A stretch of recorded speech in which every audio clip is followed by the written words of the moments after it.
company, always on the run.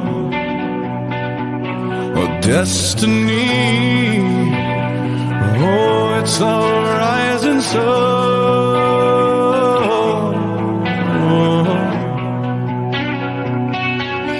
I was born, a shotgun in my hands, behind the gun, I'll make my final stand. Yeah, and that's why they call me bad company. I can't deny. Bad company. Till the day I die. Until the day I die. Until the day I die.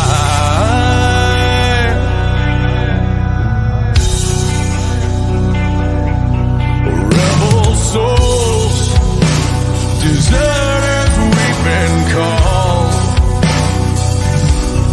Chose a gun and threw away the sun.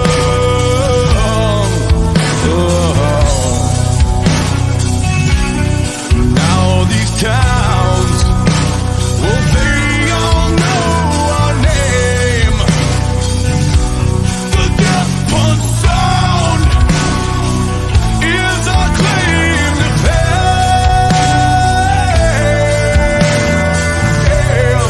And that's why they call me bad company. I can't deny. Bad company. Till the day I die. Until the day I die. Eye for an eye, tooth for a tooth, blood for blood. We've all gotta die. We've all gotta die.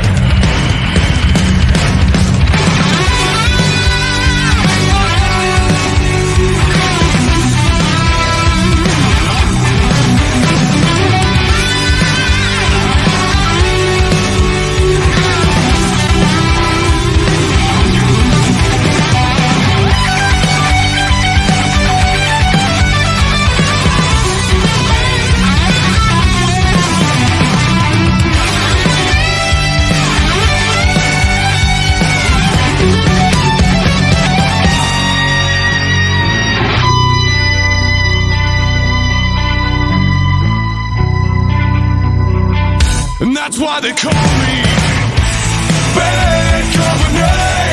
I won't deny. Bad company. Till the day I die. Until the day I die. Until the day I die. Until the day I die. Until the day I die.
All right, welcome to the show, everybody. Why the fuck do I look like that on there? I've no idea why I look weird on here. Welcome to the show, guys. I am Stevie, the military biker. Thanks for popping by. I have no idea why I've got a mad fucking box around me, but hey ho, every time I go live, you know there's a fucking drama for whatever reason. So anyway, how's it going, guys? Saturday afternoon, just thought I'd jump on before I leave for the UK in a short while. So I thought I'd jump on, say goodbye, hello, and all that sort of good stuff. Have a couple of beers with you guys before you don't see me for probably a month. So yeah, I thought I'd come on, speak to you guys. So if you want to come and join me, then the link is in there.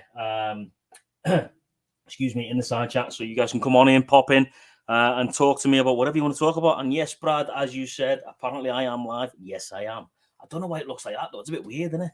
Let me just try and figure that out while I let me just. Add to stream. No, I don't know. Weird that, man. Why the hell I'm getting a mad box around? Hang on. If I do this and turn it to that, I wonder if that's any better. Yeah, man. There we go. That's a little bit better. Right. So, as always, I'm just going to go through whoever's in the side chat. I'm going to say hello to you guys. So, quickly start from the top. Diesel, what's happening, bud? Cheers to you. Zed Motor Vlogs, how you doing, buddy? Good to see you. Me, Diesel, Zed, Larry, what's happening? The live stream Jesus is in the house. Jonesy's right. He says he's just driving through. Would like to say hello, Jonesy. 9 mils, what's happening, dude? And the beard, yes, I do have a small box, mate. If I was a female, I'd be very proud of that. But I'm not. So anyway, I'll drop the link in the side, guys. If you want to come in and talk to me, then feel free to do so. Like I said, I'm leaving for the UK in a few days. So this will be the last time you see me live for probably about a month. So today's beverage, we have got this from the Far Brewery. So yeah, it's the Pilsner from the Far Brewery, proper German beer. Thankfully, so it needs to go into a Stein, a proper German Stein from the Löwenbrau Keller in Munich, obviously. So let's get that on the go, and then we'll give that a whirl. Nobody wants to come in and join me. That's a bit fucked up, isn't it? You're just going to listen to me talk shite then. Great. Have a great trip. I'll try, mate. I'm not looking forward to going back, if I'm honest, because UK is a shithole, obviously, as Zed will attest. I'm not looking forward to going back.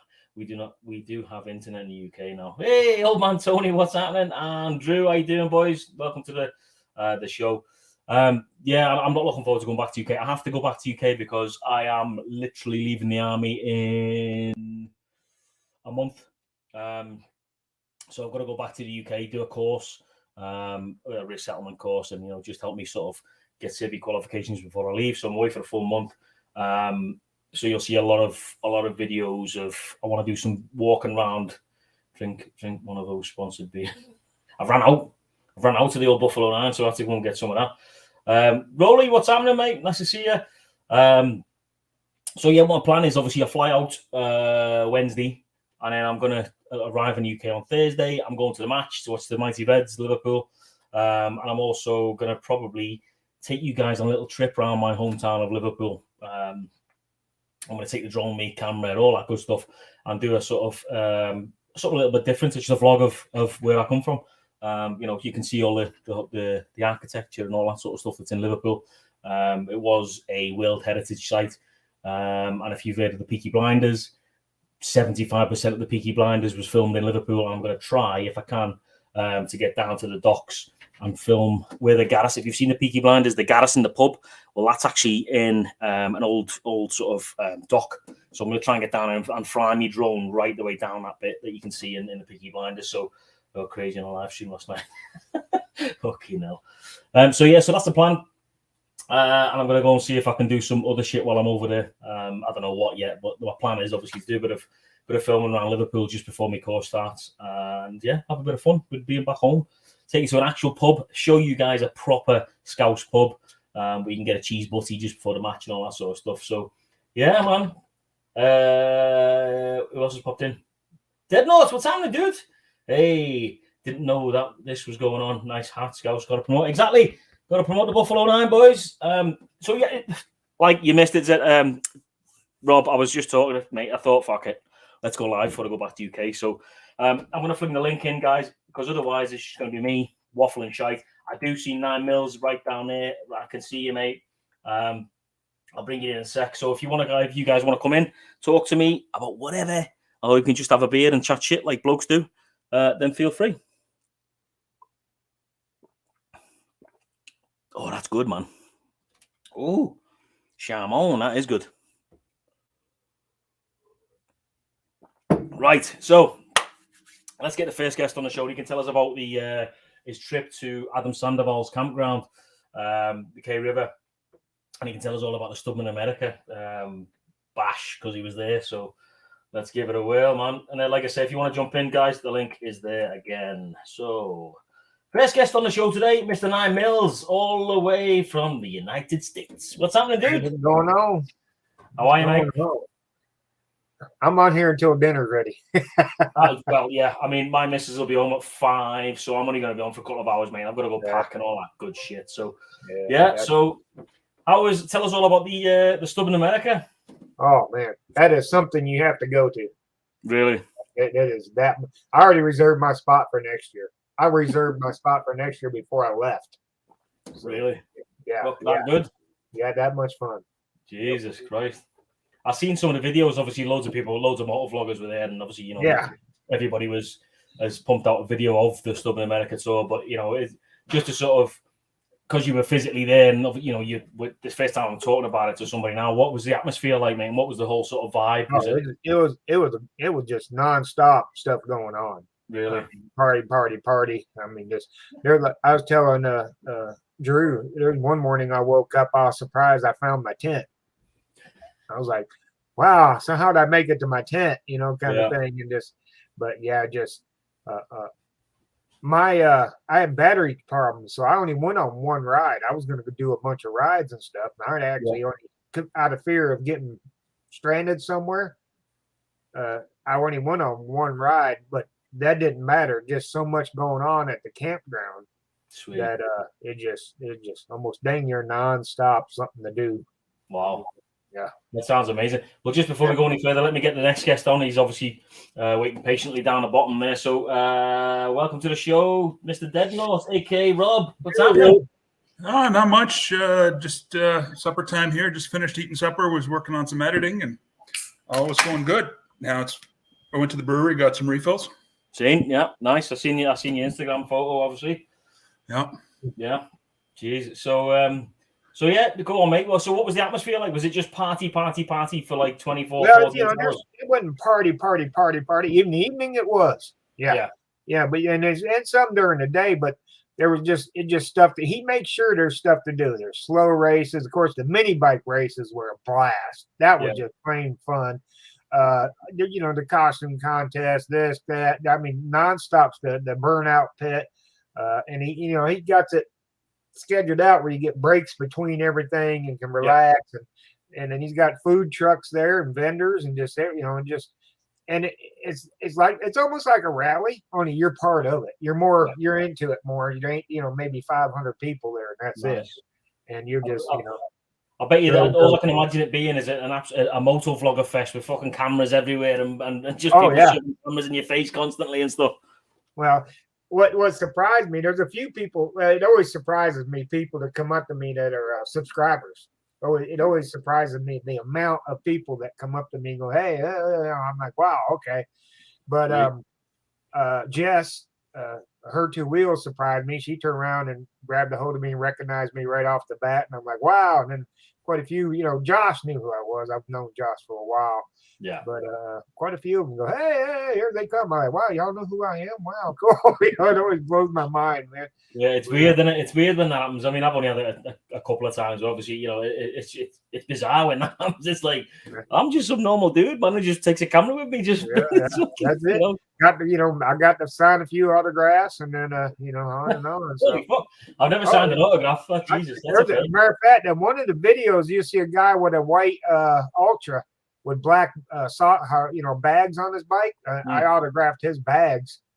And, I've seen that actually. I've seen that video. He had quite a few, didn't he? Had people signing it. Yeah, I've seen that.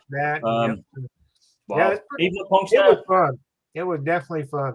I mean, like I said, and I know for a fact that all the RV spots have already been reserved for next year. There ain't none left. Wow. No, That's wait a like, minute. that's like stages, though, innit? Everybody books up stages, like literally while you're there, and then probably 6 months out, people start canceling, and the spots keep. Because I know, because where I was camped at, where I had what they call boondocking. That was 2 months out. That's all I could get before the event was boondocking, and but right behind me was like 4 or 5 RV hookups, for RVs. Yeah. And nobody used them the whole weekend. They never did show up. So that's the thing, and people don't show up, but they don't cancel. It's what pisses me off the most. Is they don't fuck it, I'm not going, but I won't cancel me pitch so somebody else can fucking use it. Pisses me off. Ozark HD riders, and riding the Ozarks, we all reserved the RV site. So we will have our tents, but we have an RV site, so we got electricity and water and everything. So that makes sense, but it makes sense. They said, you don't have to reserve you don't have to have an RV to reserve an RV spot. So that's what we did. Mate, if you can get away with it, then why not? Why the hell not? That's what we did. So, but I learned a lesson because I had to leave early Sunday morning, and Saturday night was the big party. The big costume contest, all that stuff. Yeah. And 3 o'clock in the morning, and they're still partying hard out there. And I'm like, golly, I got to get up in the morning. Now I got like 3 hours sleep, if that, before I had to leave. Sounds like. So I actually packed everything up that night because I couldn't sleep because of all the music and every party, and except for the tent and my sleeping bag, and that was it. So when I got up in the morning, I just rolled my tent up, my sleeping bag, and I was gone. Yeah. That sounds like a blast, man. Well, do you have anything like that in Canada, Rob, over your way? They have a few rallies. Digby Wharf Rat is the biggest one out here, Labor Day weekend, beginning of September. They have a bunch of other small rallies. Basically, kind of like every small club hosts their own rally, just to get, usually it's a fundraising event. Book somewhere, and they just make a weekend party out of it. They're not very big, usually never more than 100 folks, other than Wharf Rat, which is several thousand. But Wharf Rat's the biggest one up here. It hasn't happened in the last 2 years, though. So, wow. Let me just. That sounds fucking amazing. We'll talk more about it in a sec. Let me just get this lunatic in. It looks like from his tiny little screen, he looks like he's auditioning for the Peaky Blinders because he's got a fucking Peaky Blinder hat on. It's the man from fucking Paisley. Tell all your pals. The one and only Zed. Holy shit, he shaved his face. Yeah, it's gone, man. Fucking hell. What's happening, man? How's things, brother? Good, mate, good. How's things? All right, you're in? Yeah, brilliant, man. Brilliant. Just like on a sort of slightly serious note, there was a guy from the armed forces lost his life today in the training ground in England. So my heart goes out to him and all his family. So I'd like to say that first. No, you're right, mate. I should. It's it came out early hours of this morning that the training exercise in Salisbury Plain, a wagon had rolled over. The way the media reported it was a tank. Well, non-G2 tanks don't really roll over that often, so I would guess that it is either a bulldog or a sort of APC, an infantry type carrying vehicle. I'd like to surmise that is. I don't know the full details, obviously, but it's either way. Whatever's happened has happened, and a young lad's lost his life. So just it's fucking shit, and training accidents happen. So, fucking hell, lest we forget. Yeah. Lest we forget. It's fucking shit. But no, thanks for bringing that up, mate. Appreciate that. It's fucking horrible, isn't it? Jesus. It's not easy. So go on then, Rob. What tell us about the Wharf. Is it the Wharf Fest? Did you say it was? Wharf Rat. Wharf Rat. Wharf Rat. Right. I'll find I'll pop the link in the chat there. It's the biggest rally out here, and years ago you basically did a raffle to see who could. They had a burnout on the end of a pier, and then you could let your bike go into the bay. Okay. Wow. That sounds really environmentally friendly. Well, they kind of stopped doing that probably for that reason, but I was gonna say, it's Canada anyway. No one gives a fuck. Just get it in there. yeah. Holy shit. But yeah, no, it's gotten bigger and bigger over the years, and you run into the same problem where, you know, people book up, they take bookings a year in advance. Yeah. And, you know, I got friends with a place down there. So, and actually that's near where my wife is from. So if we go down, I stay with family. But it's just always nuts. Do you not think with these rallies that, yeah, it's great that people book, but see if people book and don't actually attend, do you not think they go to the back of the queue for the following year? Absolutely. Well, they do. But also here, you get charged a cancellation fee. A lot of times, if you don't cancel out more than a week in advance or more, you still have to pay. That's the way they'll do it. Yep. And they'll still hit that card up. Yeah, because that way you're not screwing the business. Because the whole reason for this is it's an economic driver of the area, because it's where we used to have a base, and so they shut down the base in the 90s. There's just nothing going on down there anymore. So they try to do things that just generate people coming to town, buying at the restaurants, buying gas, staying in hotels, and just all that stuff. That's all they need. Just let me, before we go any further, guys, obviously, just let me get the next guest on the show. Is, if you've noticed as well, by the way, I've shit canned the paying for StreamYard because it was waxing like fucking 36 quid a month or whatever it was for the odd live stream. So I've gone back to free live stream now. So I can only have 6 people on. So let's get the next guest on anyway, Mr. Hell's on 2 Wheels. What's up, Drew? What's up? Happening? Look at him in his fancy background. Dude, you missed a crazy live stream last night. Like, I was at the pub, mate. Like I said, I just dropped in. I went to the pub. So was it crazy? Yeah, because everybody kept taking shots, and it got pretty wild. Dang, I left too early, huh? Yeah, pretty much, Matt. You left too early. I was fighting it to stay awake, man. I knew I was getting up pretty early, and I had to go to bed. It was a fun live stream. Up to there, I can imagine. Really, they were starting to do the shots just as I left, so I was like, "Uh-oh." Just he's showing off now with his fucking green screen. Look, check that out. Yeah, Biker and Bibbs, he lost his shirt. When I jumped in, he was absolutely shit faced. So when I just came in quickly, he was blazing already. Oh my gosh! My better half, she was the same way. Them two. I'd be trying to talk something, she'd jump in front of the camera. She's like, I'm like, you might want to take that video down for right now because it got pretty wild at the end. This is I normally see when we do these live streams, I normally turn the live streams after the fact. I leave it up for maybe 8 hours and I turn it private because you never know when you're drunk, especially when you're shit faced, you don't know what's been going on, what's been said. So to save anybody's face, I turn it to private, mate, every time, just in case. I usually wake up after a live stream and wonder who I need to apologize to. Only when you've had the bookie, though. Yeah. Oh man, I was like, wow. I knew it was crazy because next to my desk here is this big old thing of Jack Daniels. Oh man. So it's getting crazy when the Jack comes out. Yeah. Jesus Christ.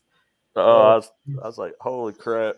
But yeah, I swear, I was like, you might want to turn that video off because it got pretty wild. Fucking hell. Did you lose a bet? What's Diesel saying there? Says Zed, you sexy bitch. Did you lose a bet? No, I didn't. What happened? Did you just have enough? No, it's the white. It was tickling the wife's legs. Fair enough, mate. Can't complain about that, lad. Yeah, you wouldn't come on mine. You had to run to the pub last night. I see how it is. I had a date, mate. I had a date with a pint. So, well, we had plenty of them around. I had to take the missus to the pub, man. It's how it is. Nice. How it is, man. Fish and chips and shit-faced drunk. So, Oh, that's what we're doing tonight. We're going out with El Buffalo. Oh, Yeah. nice. Fucking hell. Oh Jesus. So let me, Rob. I got your email, mate, with the video in. So thank you very much. I haven't seen it yet, mate. I've been fucking about all day long, so packing and shit. So I'll have a look at it. But yeah, Hells. Obviously, we need to get you in there, mate.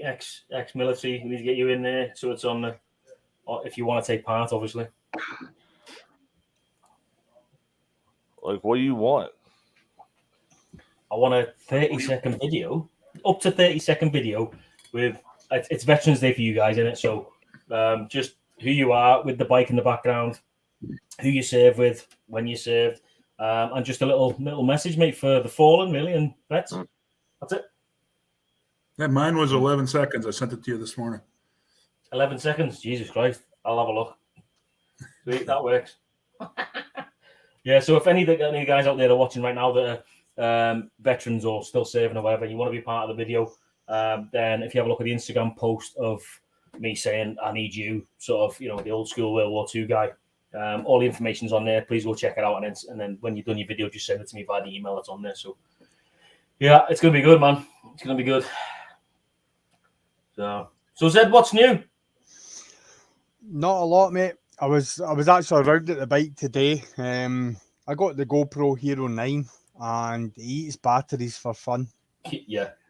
So I got a three charger, like a 3 battery charger. So I was fitting a remote USB charger to the under the back seat. So that's what I was doing today. Nice. It's basically because you're getting roughly about 50 minutes on a 2.7K video for a GoPro Hero 9. Non-stop recording. Yeah, from my experience. So like if you're out for 3-4 hours, you're 4 batteries deep before. So that was my only option, was to get a charger that can charge multiple batteries at a time. So I can ride for an hour, stop, change, ride for an hour. And by the time I've done that 3 times, the first battery's fully charged again. Right, okay. So it's not hardwired into the GoPro, then it's literally just a charger. No, it's basically just a charger straight into the bike and not into the GoPro. I've went down the sort of power bank route, and yes, it does have advantages, but the GoPro Hero 9 for what that camera's got, it drains even the power banks. So that was my other option. One of the boys that I usually go out and ride with has got a Hero 8, so it uses the same battery. So it was I copied the option from him. So right, that's fair enough, mate. Like you say, especially if you're going out for a 4 or 5, even a full days or a weekend drive, you need the option to be able to charge your batteries. If you don't have enough batteries, I don't know if you've seen Sets of Pendants' post where he's got like a fucking 1,000 batteries in a bag and now, like, you got an issue, man. Who the fuck can afford all that shit? You know what I mean? It's fucking crazy. It was only after the Basic Bikers were doing a camping weekend and we went away, and it actually highlighted my inadequacies in my vlogging setup. And it's only when you actually stumble across that right, I need to up my game now. Yeah. So no, you're right. And that's what happened. That happened to me 2.5 years ago, I think it was, when I went again a road trip with the lads, and I got maybe 3/4 into the road trip, and that was me. I was out of batteries. I was like, "Fuck!" Yeah, and that was the mistake that I made, mate. Was not having enough batteries or the option to charge them unless I was in a room. You know what I mean? So the likes of the Craig with Motorev as well. It's like it's memory cards with them. That's right, yeah. Because multiple cameras is like, what is it? It's about 3 or 4 terabytes he carries with him, just to put all the information onto disk. It's like it's mind blowing. Yeah, it's madness. Kudos to Craig, man. He puts together those bloody road trips of his with the guys, and you're looking at easily 5 to 6 cameras, and he chops it all together seamlessly. He's fucking amazing at it. Yeah. Man. He's unbelievable. If you've never seen it, guys, go check out Motorev It's MO Tor EV. That's how you spell it. But the sort of the road trips he does in the UK are just fucking phenomenal. And the way he works it all together, there's like 12 lads and they've all got a camera and he stitches it all together and it's seamless, man. It's so time consuming. I run with 3 cameras on my bike. Well, I'm going back up to 3 cameras, sorry, because I dropped one of my cameras off my bike and just recently repaired it. I've seen that. Did you manage to get it back up and running? Yeah, it's fine. It's working 100% now. I put a new lens in, I put a new LCD screen, a new front cover. So yeah, it's all good to go. Nice. So I've now got to look at remounting it on the bike, but I'm fortunate. It's Power Director 365 that I use. Yeah. So it has a multi-camera editing software, so you can throw the 3 cameras into the one software and it matches the audio.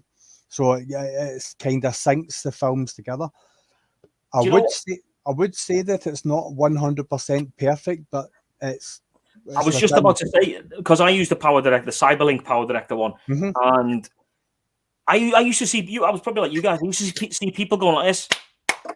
And I'm like, what the fuck are you doing? I do that all the time. And he went, I'm syncing my audio together. I was like, eh? And it's only since I got the Power Director, I was like, fucking hell, that's ingenious. It's fucking brilliant. Because you literally, bop, bop, bop, the cameras pick it up, and that's what starts the sync between all the cameras. That's right. Fantastic. But like you said, sometimes it doesn't work. It's a fucking pain in the ass. Yeah. Well, especially like we run multiple cameras, so that's why I had to do it. Yeah. Yeah. So I'm putting the multiple cameras, the video to the audio. Exactly.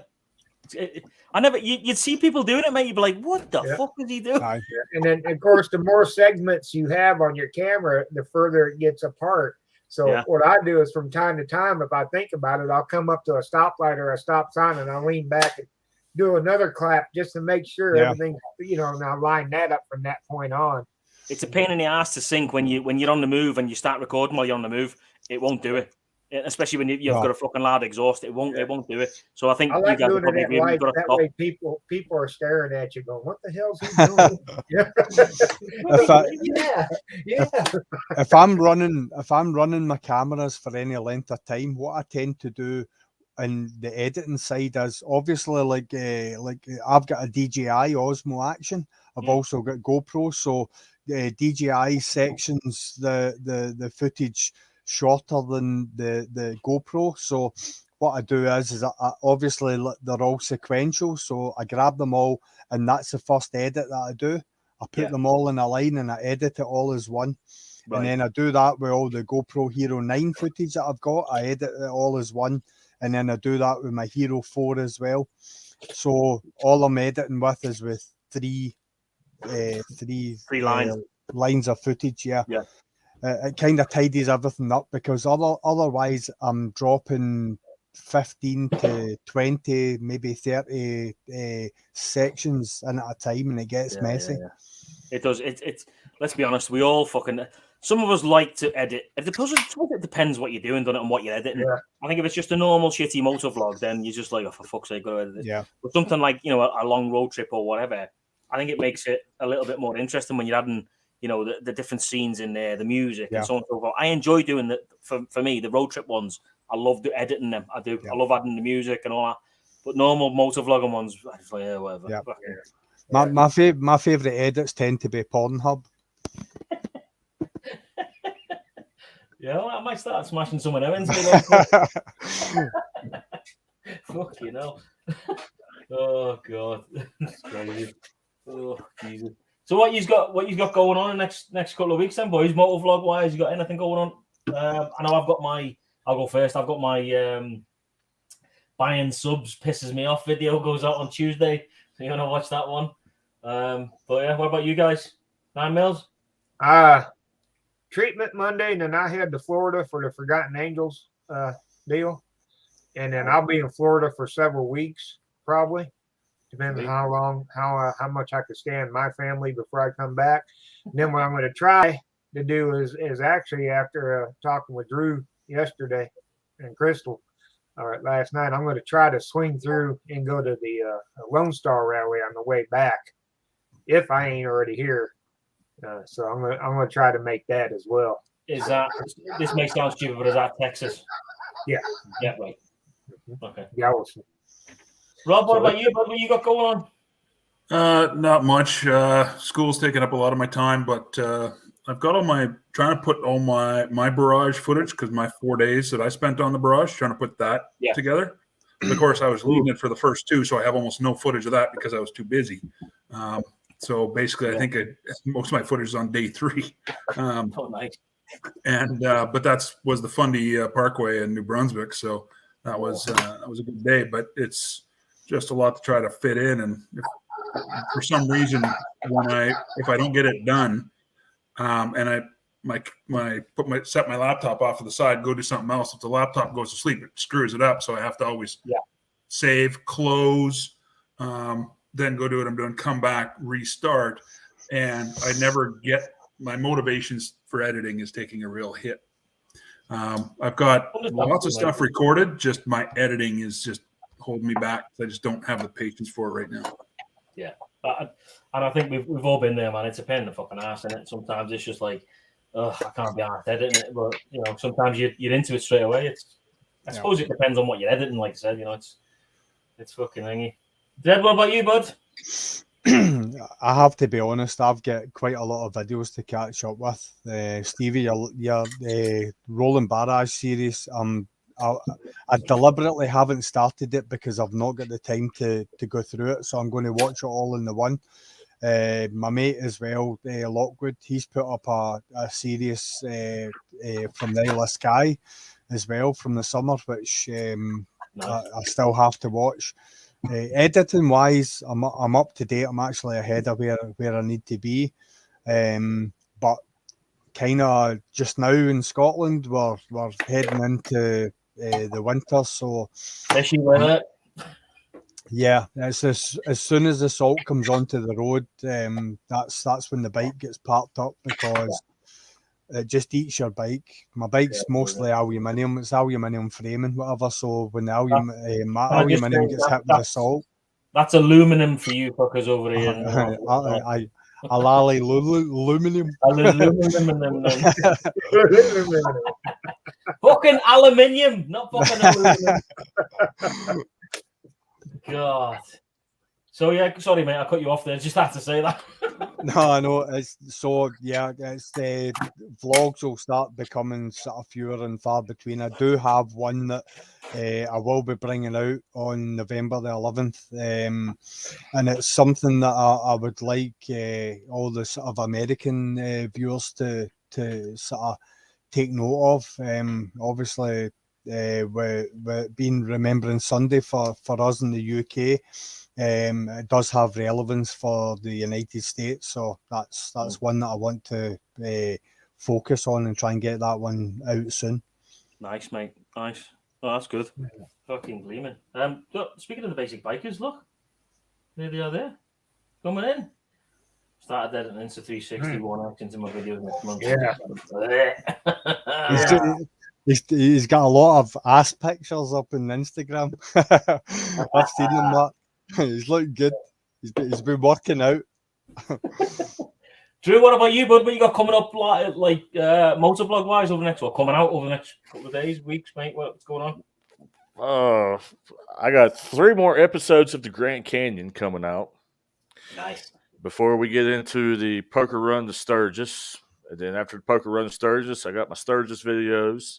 Then from Sturgis, I got into the West Coast ride.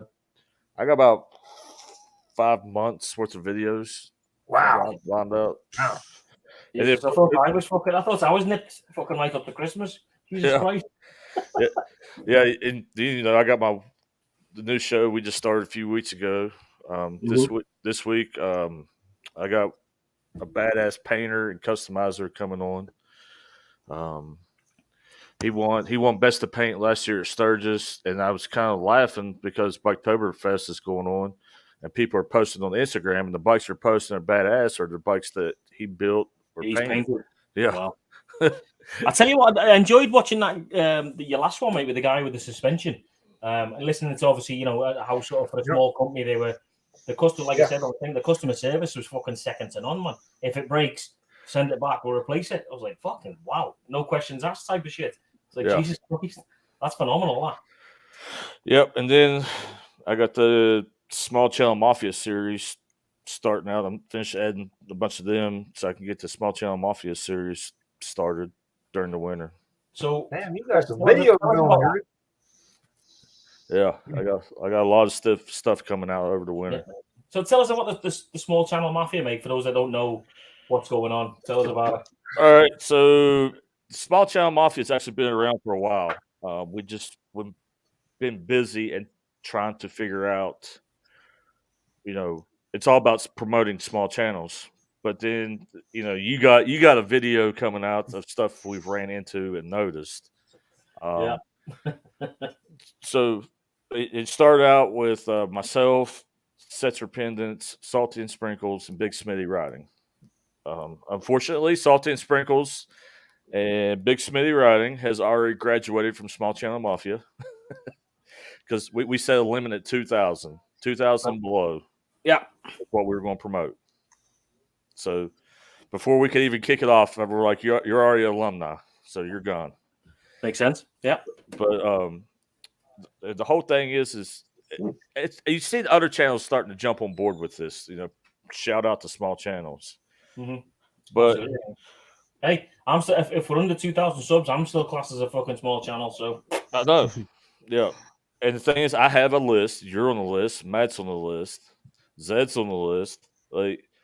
It's not just American guys because I get a lot of my followers and subscribers ask me all the time, what internationally, who do you follow? And I send them Zed, send them to you, G, Rev Bomb, all those guys. Yeah. And but so I have a list of 52 right now. Fucking hell. So I'm working through.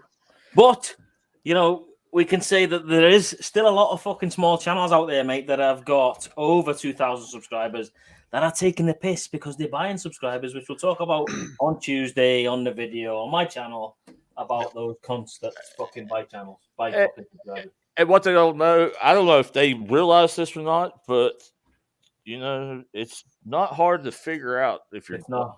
No, and that's I talk about it massively, mate, on Tuesday. It's not hard to fucking figure it out as well.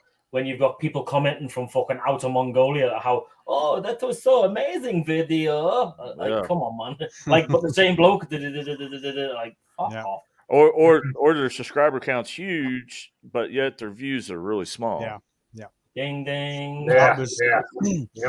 Stevie, when you posted it on Instagram, it was one of the things that I said, and that was I would rather have 100 subscriber channel with 100 views.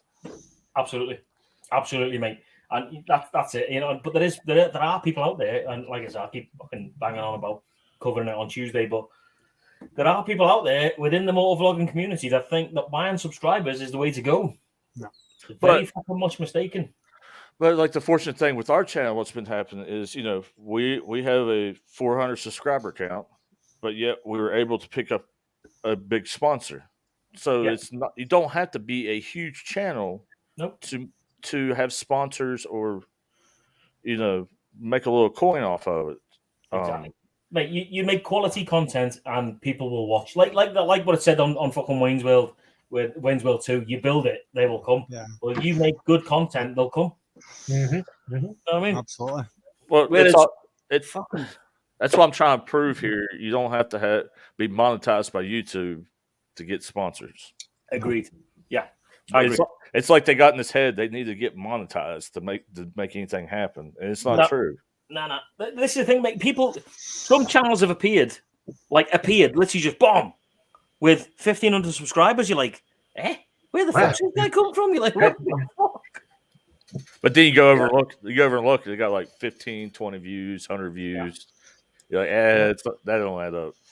I do it for, like I said, I do it mostly for fun. Sure, I'd like to see my channel grow, but anybody would. But I do it mostly. That's why people have told me they can't find my channel. Laddie's hit the nail on the head there. Look at that. See what he said. More pride than internet over buying it all day, in everything I do. I've thought about changing my channel name numerous times, just because people can't find it because YouTube hides it because of the name. It worked for me, mate. It worked for me when I changed mine. Yeah. You know what I mean? So well, being a smaller channel, I'm having more fun with it because I know my followers. Like I know my followers. Yeah, there you go. It's like you become a family. Yeah, exactly. I've got people who comment on every single vlog who are welcome back every single time they comment. It does become a Drew, you're totally right. It becomes a relationship, and that's the core to a good channel. Yeah, absolutely. That's the one thing that I really enjoy, like going to the K River, is meeting all these people that I know, but I've never met. Yeah, kind of thing. And then when at TXMM, when I met Drew and Crystal and Salty and Sprinkles and Big Smitty and everybody, it was so much fun. Oh, and talk about your wife being drunk. I got a video of it. This is it, man. You know, we're such a. I think it's a really cool community to be in, and you know, you've got the knobheads, you've got the dickheads in the same community as well. You've got these fucking massive motor vloggers who get everything for free and all that sort of stuff. But the lower end, without sounding disrespectful, the lower end vloggers who probably pump out better content are more tightly knit than the fuckers above, because they're all trying to fucking stab each other from behind. Yeah. And the guys, you know, all you guys that watch my stuff and watch everybody else's stuff, you're there every single time, man. And we're all guilty of it. You know, we've got lives as well. And the problem with having a life, not just fucking motor vlogging for your life, is you've got to go to work, you've got to family stuff, you've got things. So it takes us, you know, to, for instance, you know, if Zed pumps a video out, it takes me a few weeks to actually sit there and go, right, fuck, I need to catch up on whose stuff I need to watch. And I'll go, you know, sit down and watch Zed's stuff. But Diesel's Hog Vlog said it to me once. He said, if I'm subscribed, if you're pumping out a video a week and I'm subscribed to 40 channels, that's fucking, that's 80 hours. Yeah. A fucking week. You know, that's 40 hours a week. It's 80 hours every 2. It goes on and on. And so you're always going to be behind. But depending on how many, you know, people you watch. I mean, that's why I've unsubscribed from a lot of fucking people, because I just don't have the time to sit there and watch all the stuff. And they don't. Do you know the way I work it? If you don't watch my shit, I ain't gonna fucking watch yours. So fuck off. Well, that's the thing is, I don't expect you or any other creator to sit and watch my stuff, because I know how much time it takes away from your regular life to do it. So if you don't watch my stuff, you're not gonna hurt my feelings. We're still friends. I make it for the people that don't do it. That's their entertainment, is to watch us. That's where our stuff comes in. It's for those people. You know, I don't expect other creators to sit around and watch my stuff. I do, mate. I watch. I mean, me going away for a month now is ideal, because I'm going to be stuck at fucking Scotch Corner in the travel lodge at Scotch Corner, fucking sitting there for 3 weeks with no fucking TV or nothing, just internet. So I'll be fucking backed out with watching motor vlogs, man. Can't wait.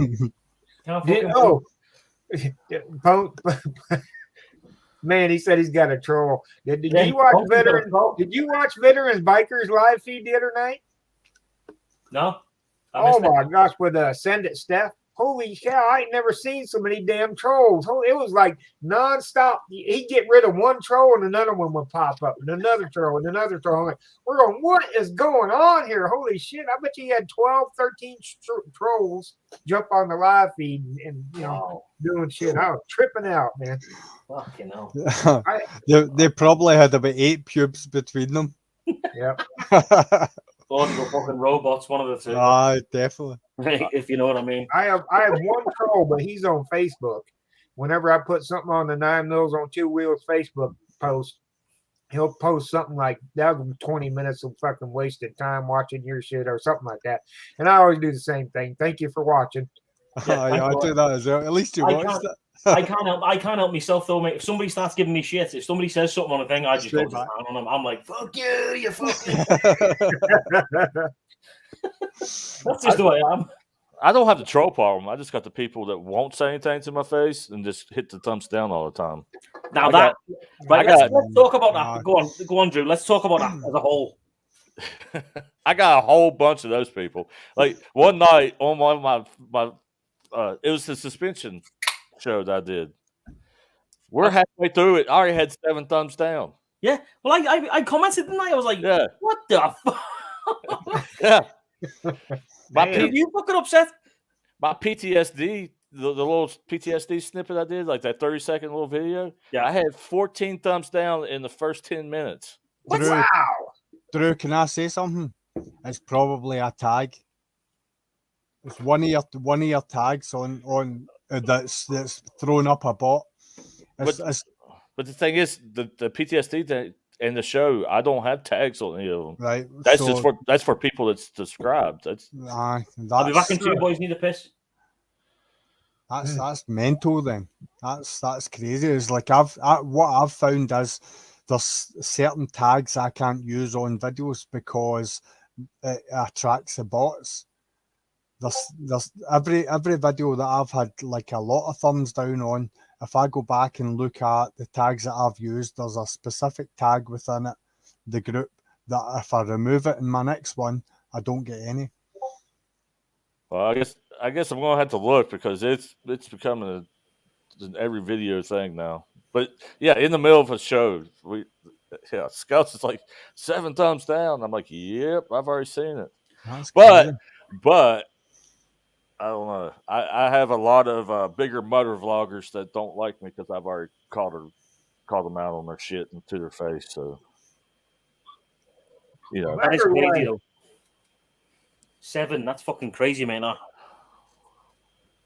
yeah, that's what's funny is how many motor vloggers don't like me because I've called them out to their face. Like, it wasn't behind the rag. It was to Good their morning, biker's wife.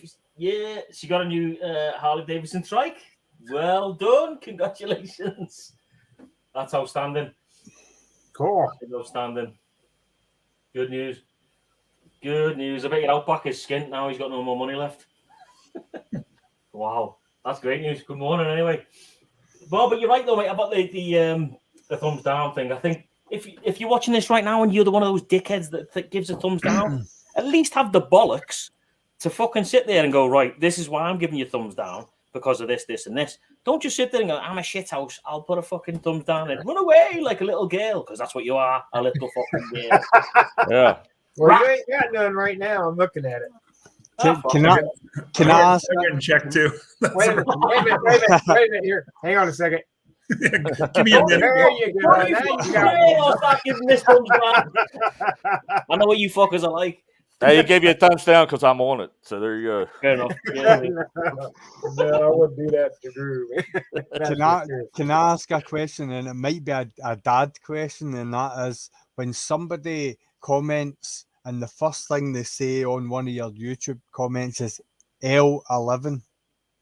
That's a bot. What? Yeah, that's it. Yeah, That's a bot. I've had like L9, L11. Yeah, those are bots. You need to erase them real quick. Yeah, Yeah, mate. I constantly every time I put a video up, there's always maybe 2 or 3 that are like dropping links to fucking. if you click on it, it'd take you to a porn site or some shit like that. All kind of stuff. Is it? Aye. Right, that's exactly. Don't click on it, mate, because fuck me, you'll be fucking skint for the rest of your life because it'll take you back. Fucking. Thank you for the wheel. Thank you. Who thumbs down? It's still going towards the channel. Yeah, exactly. You're still watching. Oh, that's good news though about your trike, biker's wife. I know you've been after that for a long time, but that's great news, man. Really, really cool. I bet you the shifts. What is it? What type of trike is it? Road? Is it the Road Glide? I'm guessing. Is it Glide? Hells, you'll know. What's the trike? Is it a Glide? Could be an ultra. I know they changed them ultras and the glides too. I think yeah. I don't know what the hell it is. And the trikes. You've muted yourself. He's muted. All right. There's a freewheeler and there's the tri-glide. Yeah, so it's tri-glide, isn't it? Yeah. Right, yeah, got you. Cool, man. I'm not 100%. Because what's happening, dude? Good evening. Thumbs down. I never get why they do that. When RV uploads, he gets 6 thumbs down within 20 seconds of uploading vids. It's bots. It's bots. Yeah. But what they attach to your channel like fucking leeches. I've sat there waiting for a feed or a premiere to start up, and the premiere already have like 2 or 3 fucking thumbs down. Yeah. I'm like, Yeah, it ain't started yet. I've had that as well. crazy, I've had isn't that as well, where like 0.10 as if it's referencing something within it, like 10 seconds in, and just delete. Yeah. I mean, I've gone. I normally, I think this. I read how to actually get rid of them. If you go on there and report it, it doesn't get rid of them off your channel. So you have to click on their name, go to their channel, and then block them completely on their channel. Right. There's a little flag on the channel. Click that, and then click block, and then go back to the comment and fucking report the comment from there, and then tell YouTube obviously he's a fucking dickhead, and then get rid of it. Because if you don't block them, if you don't go to their channel and block them, they will always be able to fucking comment on your vids. So I'm doing it on a fucking, honestly, I'm like a sniper in World War II. Every time fucking someone pops up, I'm like, delete, block. Dirty bastards. Well, Larry, if the haters didn't watch us, they wouldn't have nothing to do. Exactly. Yeah. Correct. There's one more slot available, guys. If anybody wants to jump in, there's one more slot available because I am on the poor man StreamYard now, not the expensive guy StreamYard. Poor man StreamYard. I gotta get a refill. I'm out of a job in a month. There's nothing wrong with the poor man StreamYard. I've been on it and I'm proud of it.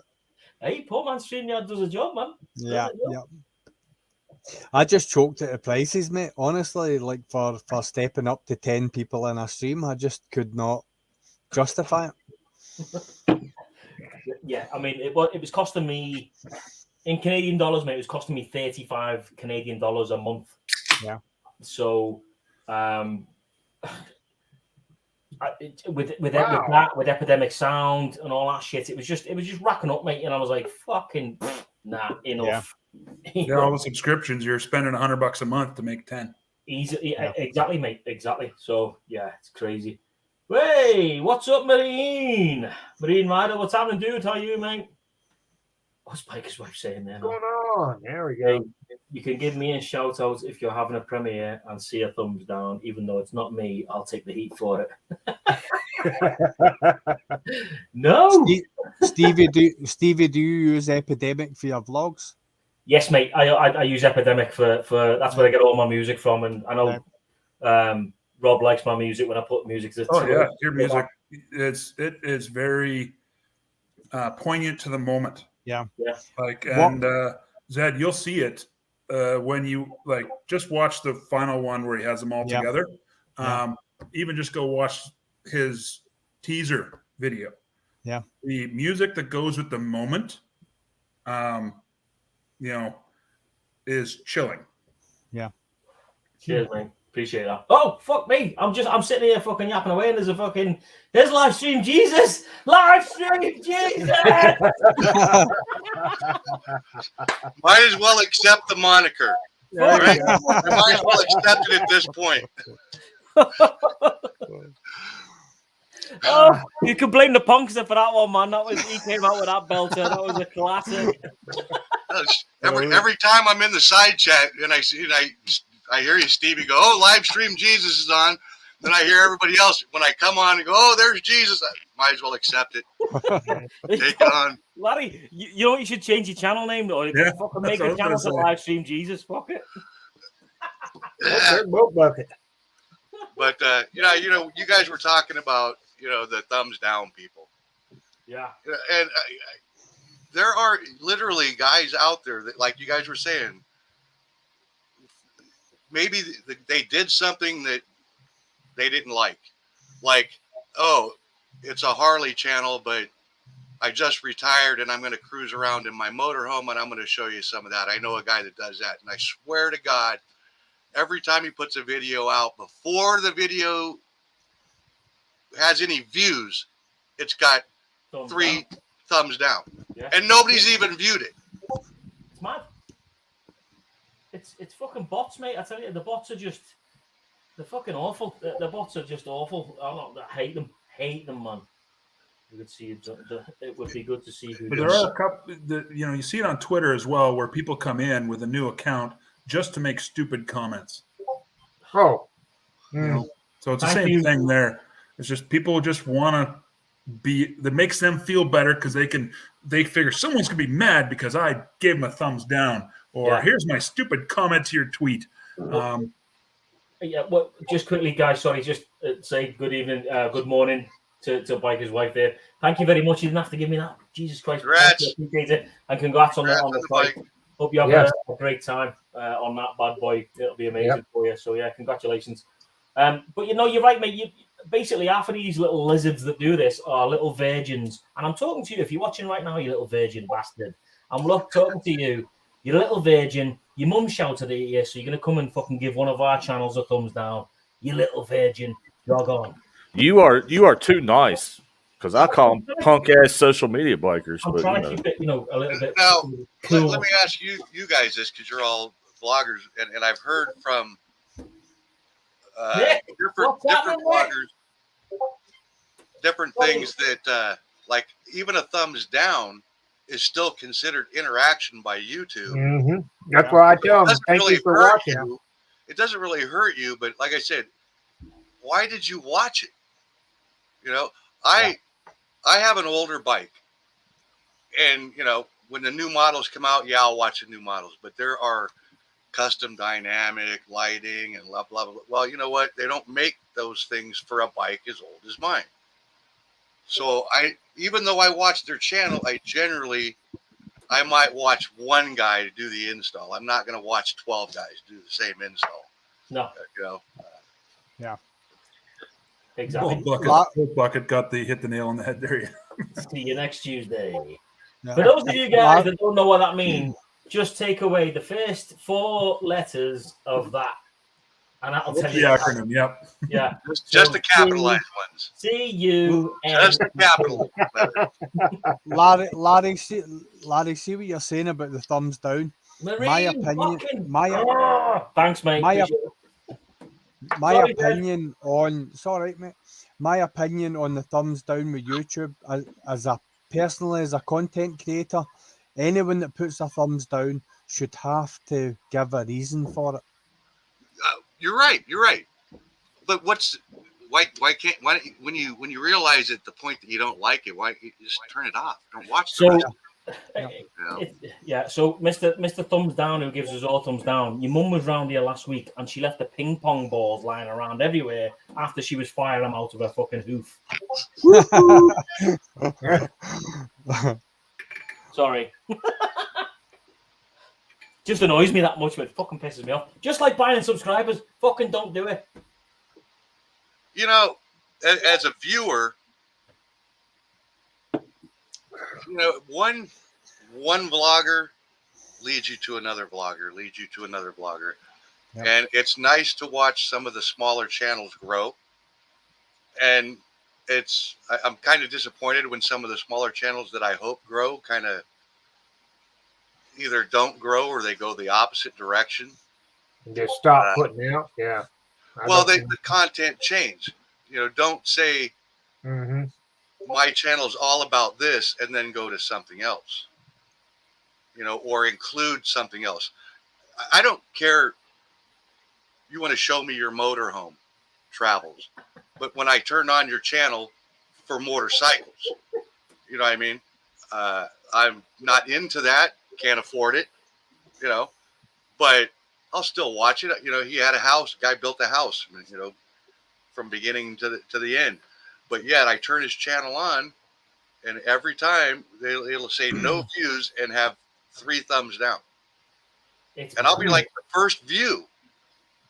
Yeah, because let's be honest, we've all set up a premiere like maybe a week or 2, whatever, before the video goes out, so it gives them chance to go on there. As soon as that premiere goes live on YouTube, i.e. the thumbnails on there, the bots pick it up and they go thumbs down straight away if they're attached to your channel, and that's why they get that, laddie, because that's exactly why it happens, mate. So when you get like the set reminders, that this is going to come on, they can actually thumbs down. But like I said, the virgins, mate, they've got nothing else better to do apart from fucking sit there and go thumbs down. Videos. Now I watched this couple. I don't know if you guys know them, Bob and Tam. Yep, I know them. The Excellent Adventures. Hey, you know the trailer they got? Yeah. My brother built that trailer. That's my Oh, yeah, brother's that trailer. He built that CD trailer. something, whatever it is. Yeah. Yeah. My Well, brother built they that sold trailer. that. They sold that. Oh, really? Really? Okay. Oh no, Yeah. I'm sorry. It's the other guy that sold his trailer, not Bob and Tam. Okay. The other guy was talking about. He sold his trailer and he's looking for a motorhome now. Ah, okay. But Yeah. but yeah, no, that Wait a minute. I may be thinking the wrong people too.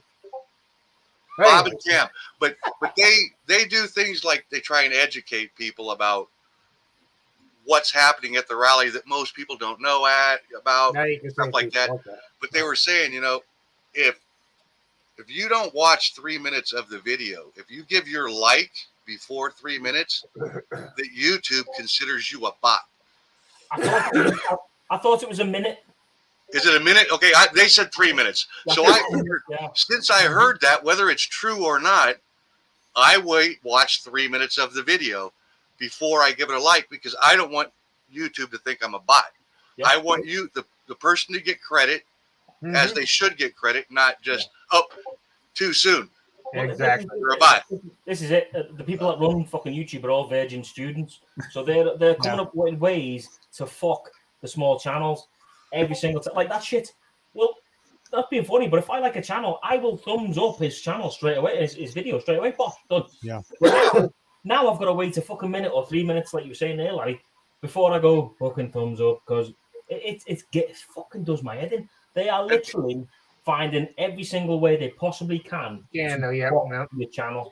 No. If I watch a video, it's 99.6% of the time it's going to get a thumbs up, just for the reason that you caught my attention enough for me to come here and watch your video, and I know what you've done.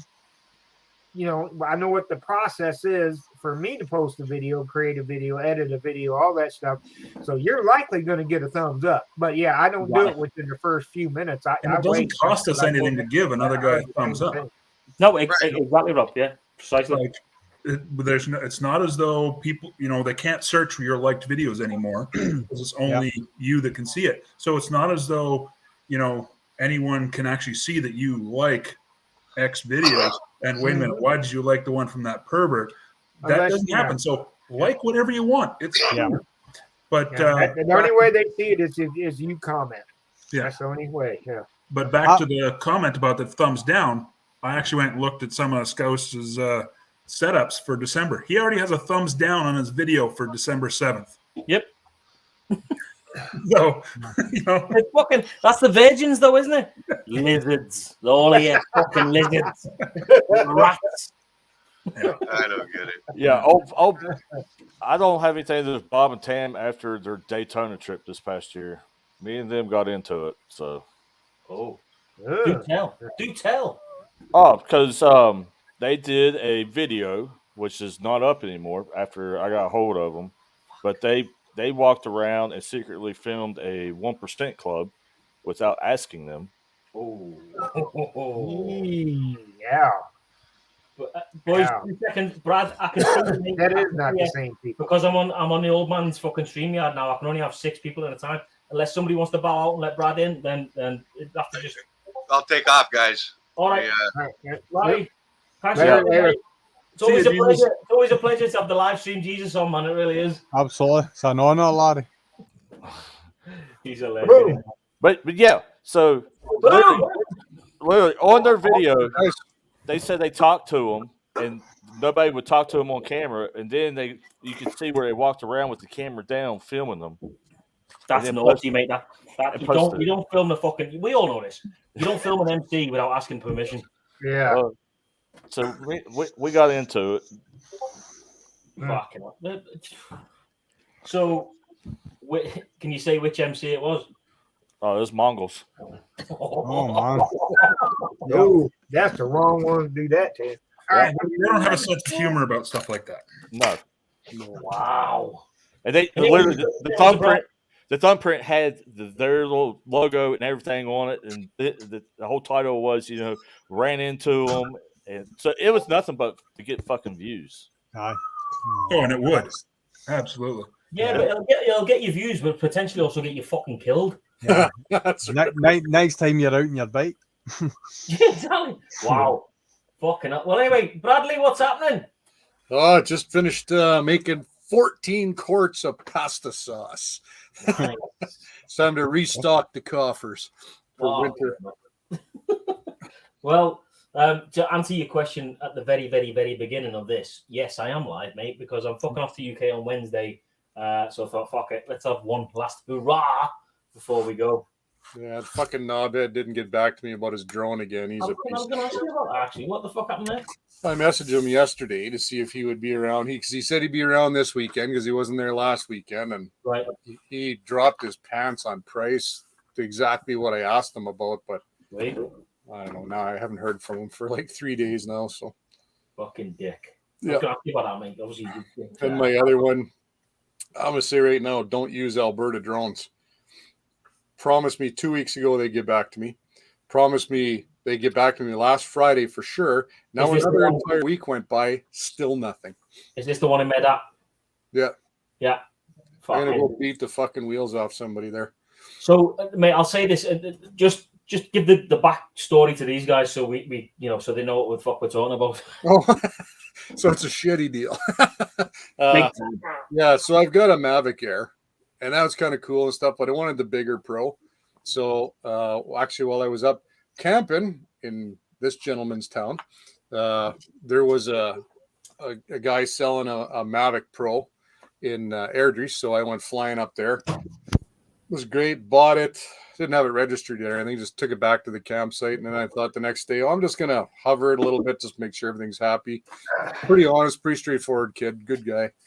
And I don't know what happened, so I went to about 150 feet and just did a 360, panned the camera up and down, everything was happy, and I was down to about 60 feet, and it fucking left the building. It said, I am out of here. Smoked a tree. Scouts knows how big the trees are there. Like, they're massive. So it hit a tree at like 60 feet above the ground, dropped the living shit out of it, and thundered all the way to the ground. Missed a brand new Mercedes sitting there by about 3 feet. That's all that scared the shit out of me, is that it was going to hit that car. Like, oh no. But yeah, so anyways, it took some damage.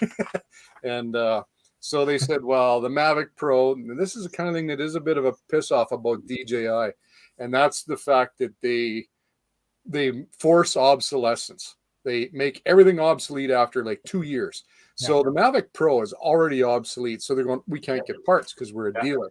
But you can get parts. So I went online, got all the genuine DJI parts, and gave it to them. That was a month ago, and now they'll hardly talk to me. So hang on.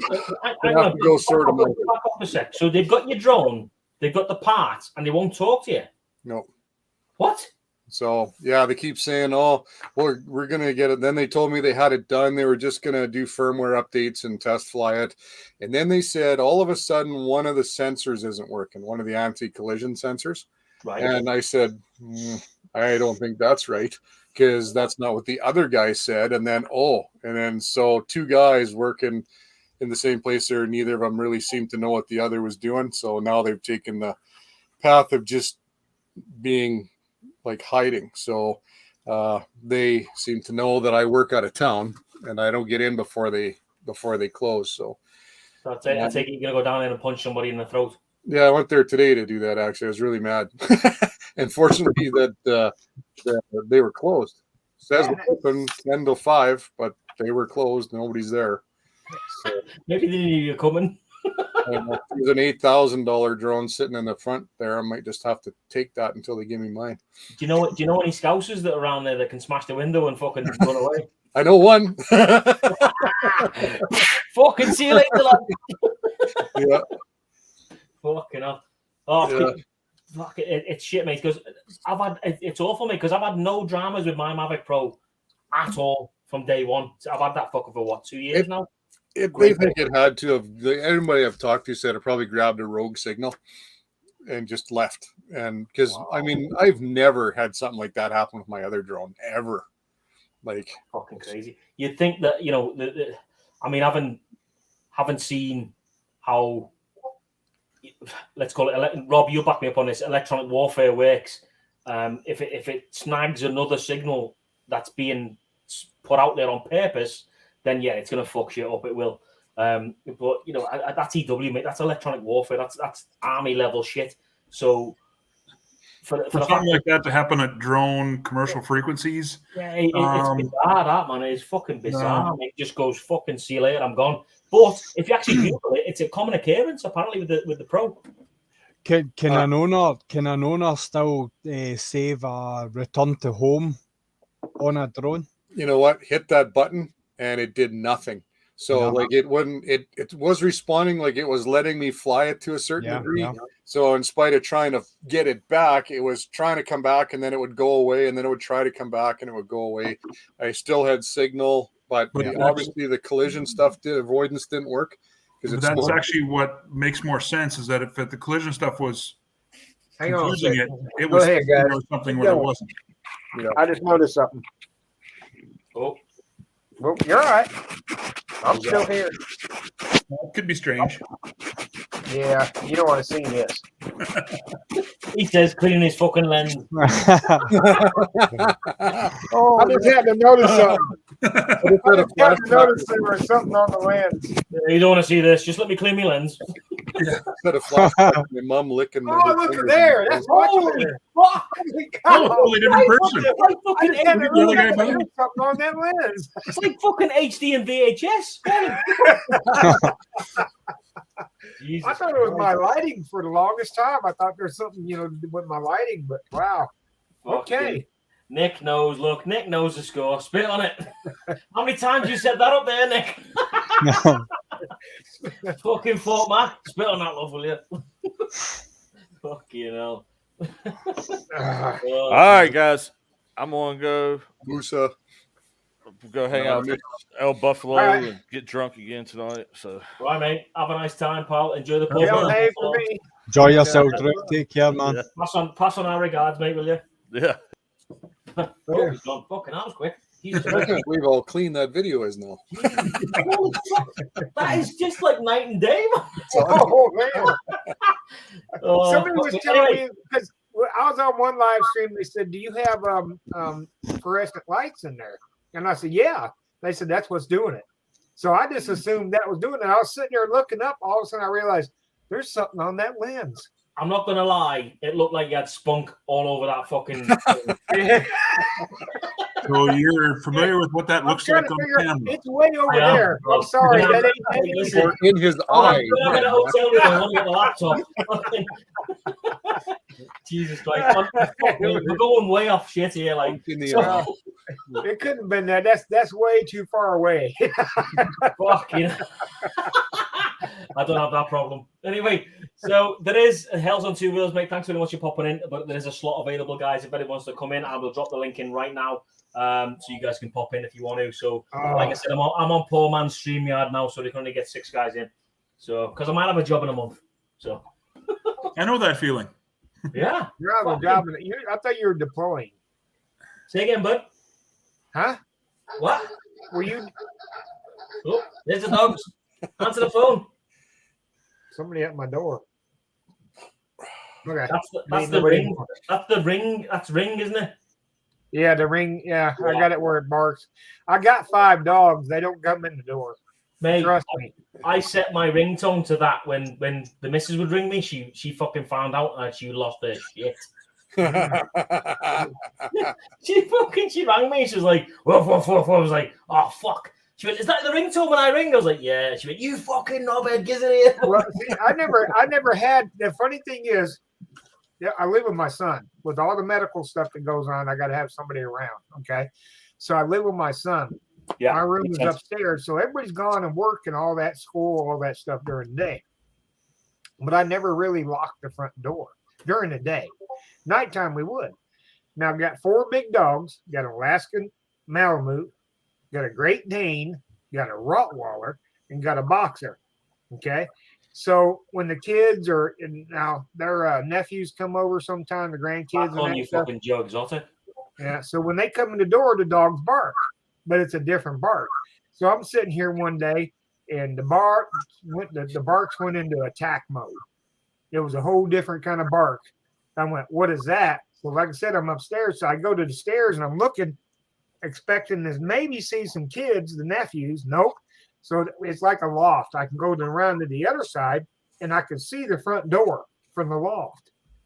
And the dogs are at the door in attack mode. I'm like, uh-oh. So I went and I'll explain something. With normally 99.6% of the time I carry, I wasn't carrying at the moment. Grabbed my gun, down the stairs, out the front door, went to the left, looking, because I knew somebody had come in. I heard the door slam. Somebody opened the door. The dogs went off after them. They slammed the door shut. Right? That's what happened. So I went out. Someone was in. Huh? Oh, Somebody yeah, they opened the door. That's what I'm saying. I heard the dogs go off in attack mode. Wow. And then I heard the door slam. I went, uh-oh, what the hell is that? So when I went out the front door, I went to the left looking to see if I could see anybody. Couldn't see anybody. Then I went around the other side of the house where we sit on a corner. Yeah, I sit on a corner. So I went around the other side of the house. I'm out there with my gun going, okay, what the fuck? And I can't, they're gone. It's too late. I took too long to get out there, right? They're gone. Oh. So I'm walking back around the front of my house, got my gun in my hand, and there's cars coming down the street and slowing down and staring at me. I'm thinking, I'm out here in my underwear. I got a gun in my hand. Okay. That's the only reason I wasn't carrying. I was in my underwear and I had a gun in my hand. So I'm like, okay, this probably ain't good. So I go back inside the house. I actually called the police department. Like I said, I'm former law enforcement. So I know a couple of people here that said, okay, guys, you might get a phone call. This, that. And they're like, no, we ain't got no phone calls. Texas, it's just normal for people to walk around with a gun in their underwear, kind of. Or not in your underwear, with a gun in their hand in their underwear. There we go. Okay. Yeah, when I was at the brewery getting some refills tonight, there was a police takedown of an escaped mental patient. The guy came in, got a six-pack, was sitting on the curb out in front when the 5 cars pulled in. Oh, shit. Well, I'll tell you, I've done corrections for a while, too. And then, but my first one I was out with my training officer. It's kind of funny. Pulled up to a convenience store. Back in 2, boys.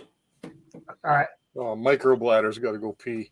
No, the child is shouting, "Dad!" So I'm gonna go. Oh, okay, there you go. I figured he spilled some beer on him when he's pouring it that time. That's what I gotta go change his pants. But we pulled up to a convenience store for my training officer to go to the bathroom or do something. I stayed in the car, and attached to the building was a laundromat. So he goes inside the convenience store, and this lady comes running out of the laundromat, and she sees a patrol car, and she comes running up. She goes, "There's a guy in there beating the shit out of somebody." So I jump out and I tell her, "Go inside the store and get the other officer too." As I walk into the laundromat, there's this big black dude just beat the shit out of this guy against the wall. I mean, beat the tar out of him. I mean, this guy went fucking 350 pounds. He's a huge dude, man. And this guy that he's beating up may have weighed 100 pounds. I mean, a little skinny guy. But he was done when I walked through the door. And he turns around, he's kind of lumbering towards me. And I pulled my taser out, and I said, taser, I'm going to tase you. And he just keeps coming towards me. I said, oh, shit, I'm fixing to have to taser this big son of a bitch. And then he goes, I got to sit down. You look like he's about to die, right? So he goes to sit down, and I said, because I was screaming, taser, He goes to sit down. I said, well, sit down then. And at the same time, just happened to be officers coming through the door when I screamed at him to sit down. It was a joke, because every day after that for about 2 weeks, I'd come into to a briefing. You'd go to briefing each morning. And as soon as I go to sit down, the whole damn room would shout, sit down. Sit down. Well, it's good to be known for something, right? Just, military, law enforcement, we're all the same. Oh, yeah. When you get known for something, we don't let it die. Yeah, I didn't want a chopper fit shirt you're wearing. I did not want to have to take on that big That's dude. fantastic, man. I Ooh, like it. There. Yeah. Chopper's got a good shirt there. Yeah, he's even got a cool logo on the back too. I'm pretty impressed. Nice. Yeah, Is that like through Teespring or whatever? I have no idea. My alter ego won it in this contest for his 1,000 subscriber giveaway. Outstanding.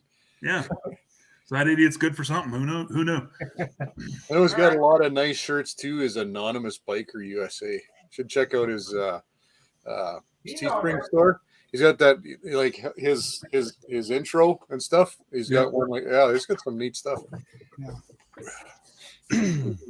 Where's the Zedhead Motovlog shirt? I just can't settle on a design, Brad.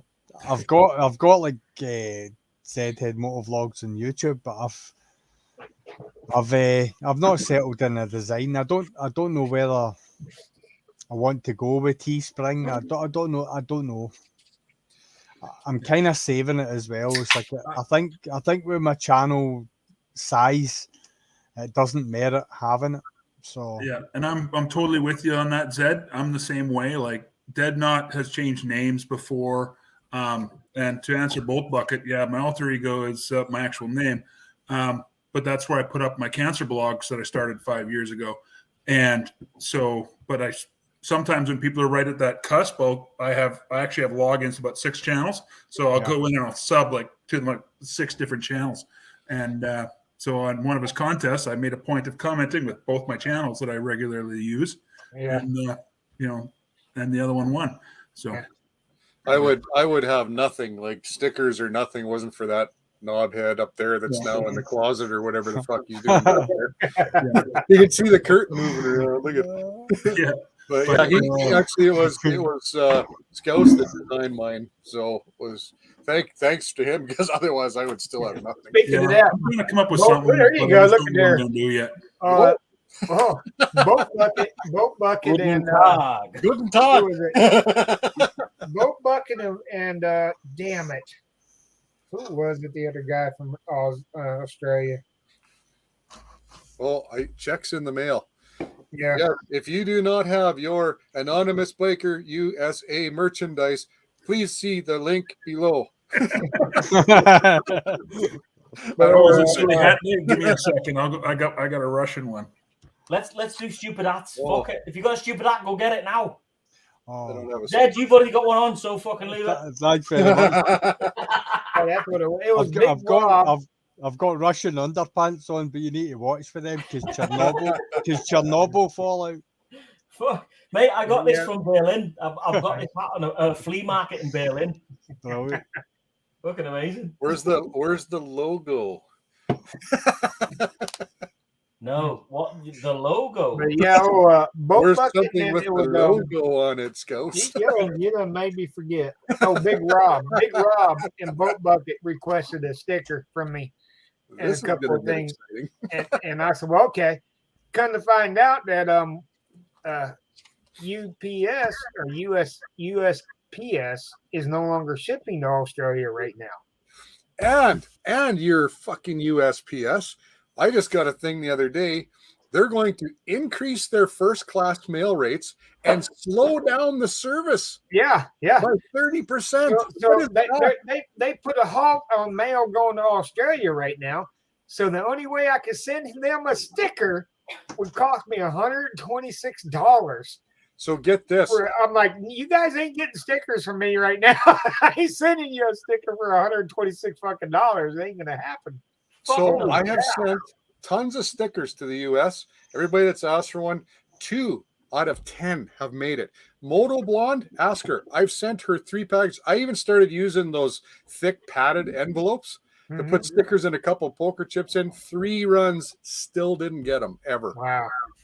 Like I quit. Oh, we're gonna break out the hats here for the US anymore. What do we got there?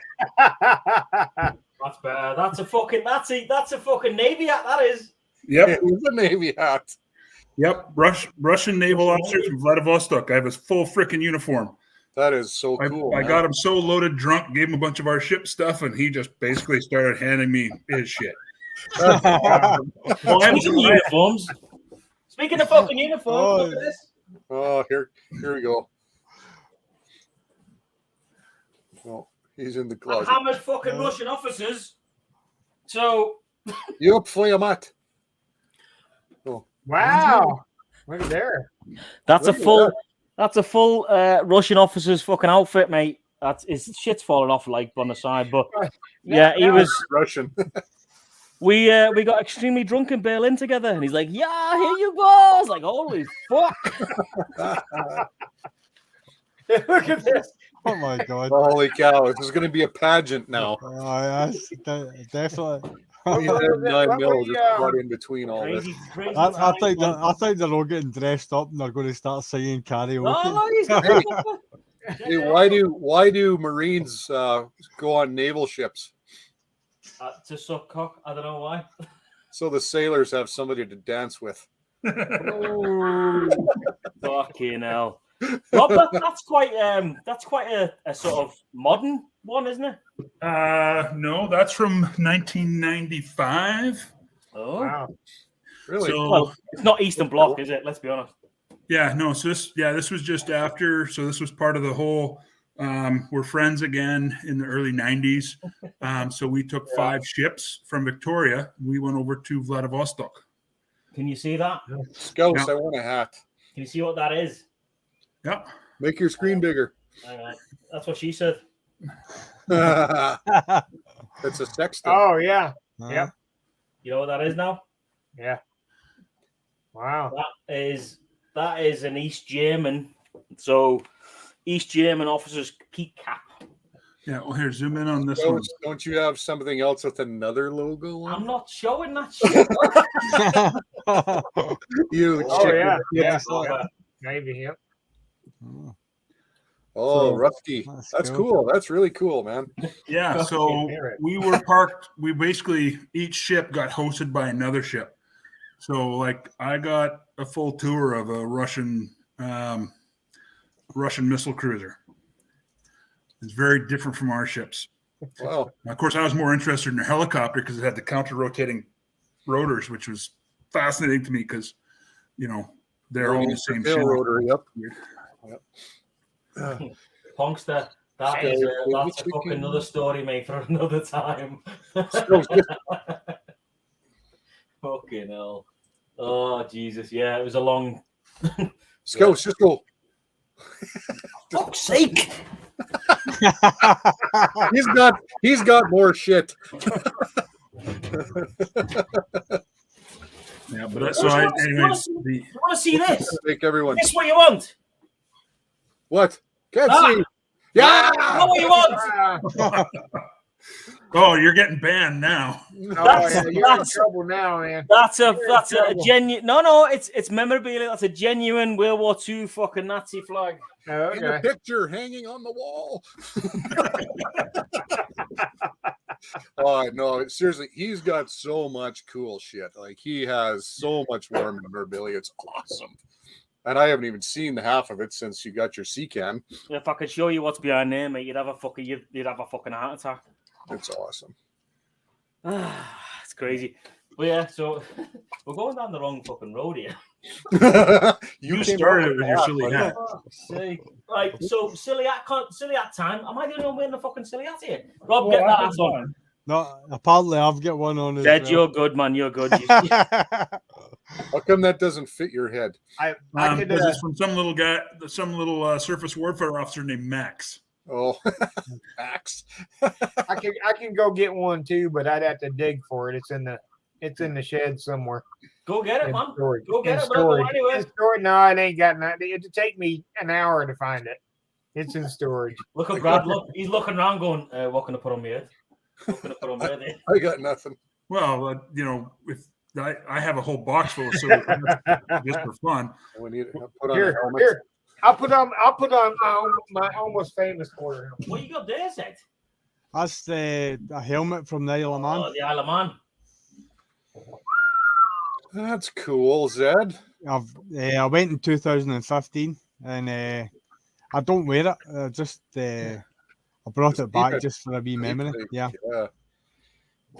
Wow, man, that's Pretty cool. cool. Really slick. So That's guess cool. what I did? Oh, there we go. Look, there we go. What you got on there? That's the almost famous quarter helmet. There we go. Doubly good. One. What the fuck? Oh, Jesus. If you are in the side chat and you want to come and join this fucking crazy party that's going on right now, and you have a stupid hat, come on in. The link is there in the side. This one's noisy. Fucking Pongster, I know you've got a stupid hat. You're a crazy person. I know you've got a stupid hat. I guarantee it. What the fuck? So I tried to do a thing the other day. Oh, yeah. Field. I went on to Damon's website to order a new Hypersport. The electric bike. Yes, sir. Shut the fuck up. Not to replace my Harley, to accompany it. Now, here's the problem.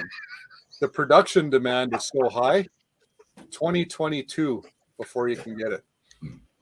So they've just signed for a factory in BC, haven't they? BC's where they're made. Right. So have you ordered a fucking electric bike? I put a deposit on it. Fucking hell. So if you want to see what I'm getting, go on my channel, and I actually did a review of it if you haven't seen it. So let me just say this because he's fucking Rob, man. He's fucking just swapping them out like a fucking. Let me just say this, right? And this because it annoys the fucking life out of me. So you've got all of these guys right now on here who are amazing motor vloggers and pump out some amazing stuff, and who all are struggling to get subscribers. So please, guys, there is a lot of guys out there who've got 2,000 plus subscribers who are fucking shite compared to these guys. And how many of them have been kicked out of a mall for wearing a tutu? Exactly. Right. You guys know you guys know me by now. I won't mince my words. And I watch some of these fucking channels who've got 2,000, 3,000 subscribers, and they're fucking awful compared to what's going on here and with these boys here. So if you're watching this right now and you are not subscribed to any of these people right now on this fucking live stream or in the side chat, then give yourself a slap, go over and fucking subscribe to the channels because you're missing out massively. Honestly, you're missing out big time. So just ignore the shite that's out there and go and see these boys because they're all fucking fantastic at what they do. Checks in the mail. No, bull bucket. It was a tutu. It was a tutu. I got sent as losing a bet, and I wore it through West Edmonton Mall with a lemon suit. Wow. Wow. It's outstanding. Okay. Fucking hell. Right, we got one slot available. Come and join us because the missus will be home soon. I'll be sacking it because you'll be like, get the fuck off that. You're going away on Wednesday. Get in here. You've got some work to do, boy.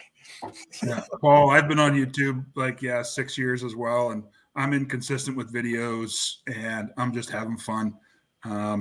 So I produce videos inconsistently is the way I put it. Same here. Now, lately. Yeah, but this is the thing, though. We all produce videos that are inconsistent. I mean, I try to put a fucking one out every week, and I'm going to one every 2 weeks. However, I would rather watch something that's quality than watch some shit that's not on a weekly basis. Yeah.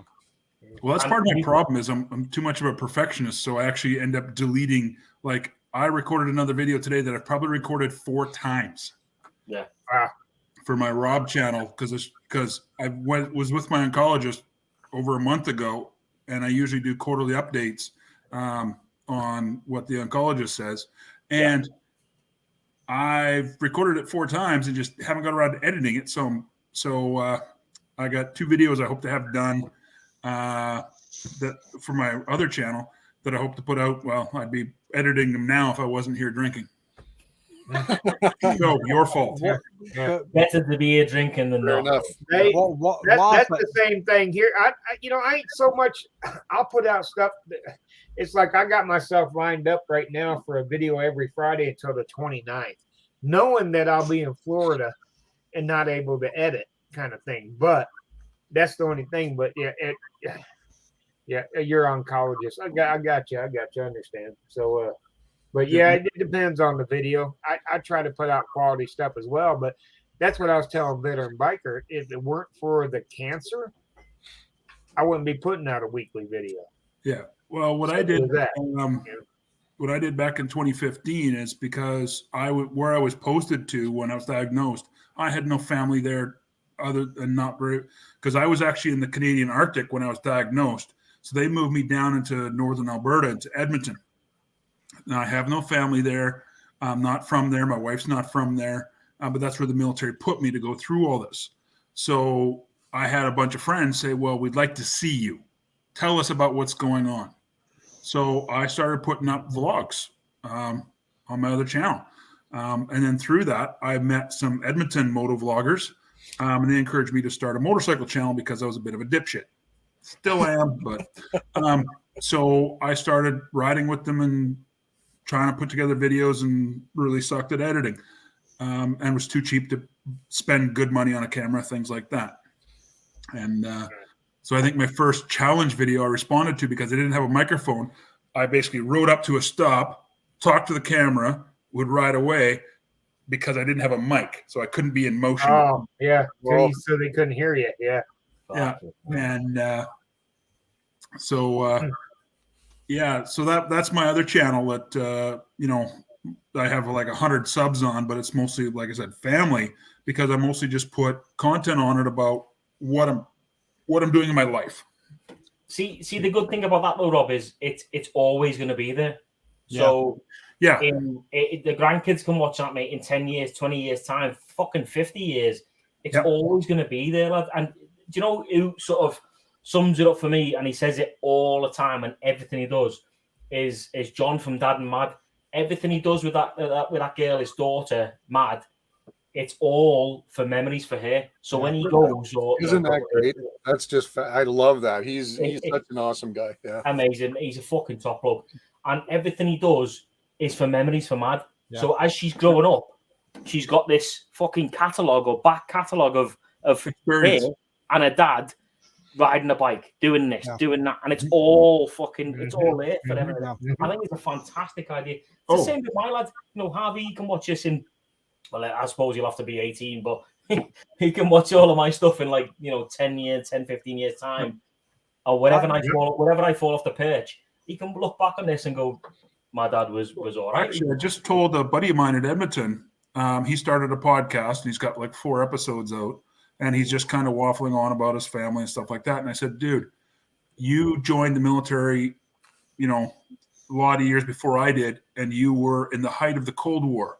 Yeah. He was an alert, as part of the advanced early warning system where, that was the place that was going to get taken out first if there was going to be a Cold War attack. The DEW line. Yep. And so I said, start talking about your times there, because that can then be immortalized as part of the on the internet. It'll never go away. Never go away. Part of the Cold War history, because he's really good at talking about emotions and stuff like that. So I said, dude, talk about your service, because the Cold War service, we have a lot of people talk about Iraq and Afghanistan. We don't have a lot of people talking about those emotions of the Cold War. No, I agree. That whole era. Speaking of the Cold War, let me get this old bastard in. And he's got a fucking stupid hat on. The one and only fucking Punkster. Actually, that's not stupid. That's stylish. That's more of a stylish hat. Come on. I made that. That's me. I made that. Nice. I'm making shit because I'm weird like that. Yeah. All right. Now, wait a minute. Craft things. I'm now going to put my hat back on, man. Shit. Yeah. Brad, here, you need to get a hat. I got a hat right here. Are you ready? Punkster, you're sounding a bit sort of muffled. I just realised why. 2 seconds. You sound like you're in the fucking or the GIMP fucking suit or something. There we go. There you go. No, don't work. So, speaking about the Cold War, obviously, Punk, you were saying there about the 80s, mate. So, in Berlin and stuff. So, I can only imagine, mate. I would have loved to have been in Berlin in the 80s or the 70s, mate. It would have been fucking fantastic. So, well, I did Salto Lüneburg because I was on light tanks, and we did over there driving around in the mud and then going to Hamburg and getting slaughtered. It was educational. Yeah. So you know where I used to be in Valley then. So Salto and Fallenbost are like right next door to each other. So you know Hamburg and shit, mate. I'm a life member of the Dortmunder Union. I mean, Wow. Yeah, it was good. Lots of drinking and We did tachyvals. My unit did all the tachyvals with the camps. That was because the Irish regiment were fucking useless at everything else, but we were good at playing enemies, so we used to go around doing the tachyvals, and it was a hoot for a while, and then it got a bit heavy, got a bit boring. But yeah, there was this big kind of fear culture of the Russians, and it's like having to learn silhouettes. The weird thing of learning all the silhouettes and having the silhouette cards, and I still I watch kind of cheap films on Netflix, and I spot that's a BMP3. I recognise that. The silhouettes. Mate, believe it or not, but I am an AFV rec instructor. Believe that one. Right. Yeah. So I know all the upside down frying pan, all that bollocks. You used to get all the cards, and you have to sit there and learn them. And yeah. What's pretty interesting for me was like us Canadians, we can go to Cuba, and I sort of worked on an old guy's VW bug and got it going for him, and so we were sitting on his porch drinking Cristal beer, which is pretty good, by the way, and he was talking to me about when the Russians were there. So you remember the whole Cuban Missile Crisis, and so for an hour he told me how the Russians just absolutely abused the Cubans. Anybody that thinks that Cuba, that the people there were all, yes, the Russians are here, no. And how I got that conversation also started that guy was because the day before there was some Russians that were at the same resort we were, and they're just absolutely shitty to the people that work there. And I was like, are you kidding me? Like, how do you talk to someone like that? You're on vacation. He's working here to serve you, and you're treating them like shit. And so I brought it up with that old guy, and he told me the whole story. They were raping women, and the Russian soldiers were brutal to the Cubans. Hey, Jack Sparrow. The horrible bastards. I've seen it, mate, in Cuba, especially when we went to Cuba. And don't get me wrong, for those that haven't been to Cuba, I had a fucking amazing time. It was fantastic. Me too. What a place. So welcoming. And the only downside with Cuba is the food. And depends where you stay, though. That's true. We were lucky at the Peril Star. It was fantastic. But people even at a 4-star next to us down the beach said their food was terrible. So I want to go back. I do. I went there. Oh, yeah. I filmed a lot, mate. I spent 2 weeks there, and I filmed a lot on my GoPro, and you did a fucking vlog of it all. And when I got back, I fucking deleted the lot by accident. Yeah. Nicest people I've ever met in a third world country, for sure. My GoPro does that for me automatically. I don't have to do it by mistake. My GoPro does it for me.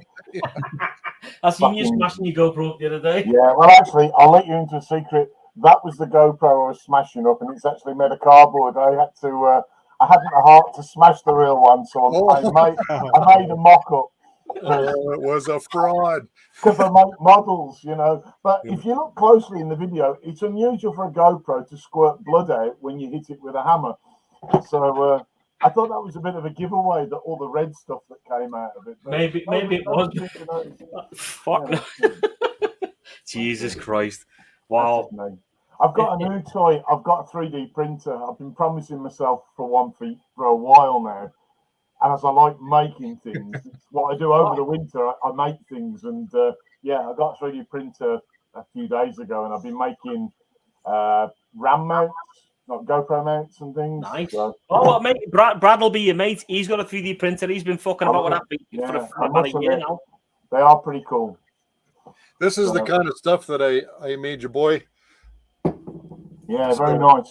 Yeah, just like things like this go. So I'll get them all boxed up for you. I got that. I've got Batman. I got our favorite new guy, of course. Right? And I like this one too. This is all for Harvey, by the way. So hopefully he's not watching. No. I appreciate that. Jesus Christ. God, I got Iron Man, and I got. So all done and right. Well, I mean, it seems a logical step for me. I've got a background in doing CAD 3D modeling on computers, but we used to use it for CNC machines, and it seemed like a natural step to go over to 3D printers. And I've been using somebody else's, and they've been coming down in price to kind of a sensible level that you can get a decent one in your house, So yeah, so all done in white, so he can paint them. 2 points. One, Pongster, you still sound shit. I don't know what's going on, but you sound way worse than what you normally do. And second point, Paul, take it easy, mate. Thanks for popping in, Paul. Take it easy. Sorry, man. I will lose the hat. What? And yeah, I don't know. It's your mic. I don't know what the fuck. Be back. It's in a different position. I'll. It sounds like you're in a fucking fish tank, dude. Is that any better? No, not really. Do it again. Is that any better? A little bit, mate. Not much, but a little bit. Yeah, I'll get 2 seconds. Chaos in here. I'll put it on a tripod. That's the answer, I think. It's weird, mate. You normally sound really good, but tonight I don't know what the fuck's going on. Bizarre. I've normally got this room set up for this sort of shit, but I'm in a kind of state of chaos in here. Right, so let me go round. Let's go round the houses tonight. I am drinking, as you guys seen before. I'm drinking this shit. It is a local brewery, a local German-owned brewery. So I'm drinking the old fart with the pills on the go. So that's what I'm drinking tonight. Let's go that way, and we'll talk to Neil. Bud Light. Jesus. I need to meet the monster. Sounds like you fucking fishing. Disco. What is that? Inferno. Disco Inferno. Does that actually say Disco Inferno? It does. Amazing. That's the local microbrew. Inferno. Fucking hell. That's quality. Zed, Bucky. What is that? Fruit drink. Oh, Drinking cider. Wow. A little cheeky cider. Cider. Pongster. Whoa. Ooh. Hey, I would be doing this one, but there's nothing in it. It's empty. I need a piss. I'll be back in 2. Need a wee. Uh-oh. Brad to talk about his bladder again. Rob, you've got control. Oh, good. Yeah, that's like, yeah. He's the inmate in charge of the asylum. Do I still sound like I'm in a bucket? Not as bad as you were No. before. Okay, I don't know what that is. It should be a good bite, but Yeah. I probably trodden on it or something. It's You wanna like have a scrumpy or veteran biker. I'm not sure what you mean by a scrumpy or special brew. This, I helped brew this at the local brewery. That counts, doesn't it? Well, I did have it's Fax lager earlier on. It's a Danish lager. I had a couple of cans of that. That's 10%. Yeah, we just bottled one last week, 9.4%. It's actually going into the liquor stores here. Excellent. It's the Christmas Rye Ale. Oh man.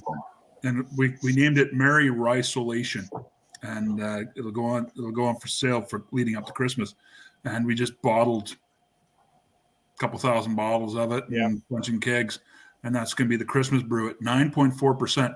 And I have a few of the not quite sellables because they're like underfills, so they're and they're tasty. It's great. Great when you go help out at the brewery and come home with like 24 beer. There's nothing nothing trickier than a beer that tastes good that is so strong. Yeah. Well, this one is deceivingly sweet. Yeah. And we know it's going to sell well at the liquor store because people are going to taste it. Go, that doesn't taste like 9%. No, but it'll knock you on your ass. Boys, that's the wife back. I'll be back in 2 minutes. I'm going to tell her I'm fucking dreaming. So. Give him Chris Ave again. Right, you see when he comes back, we've got to ask to see his knees. He's going to be on them. Okay, please, another half hour. Another half. Please let me play with the boys a little bit longer. Please, can I stay out just a half hour more?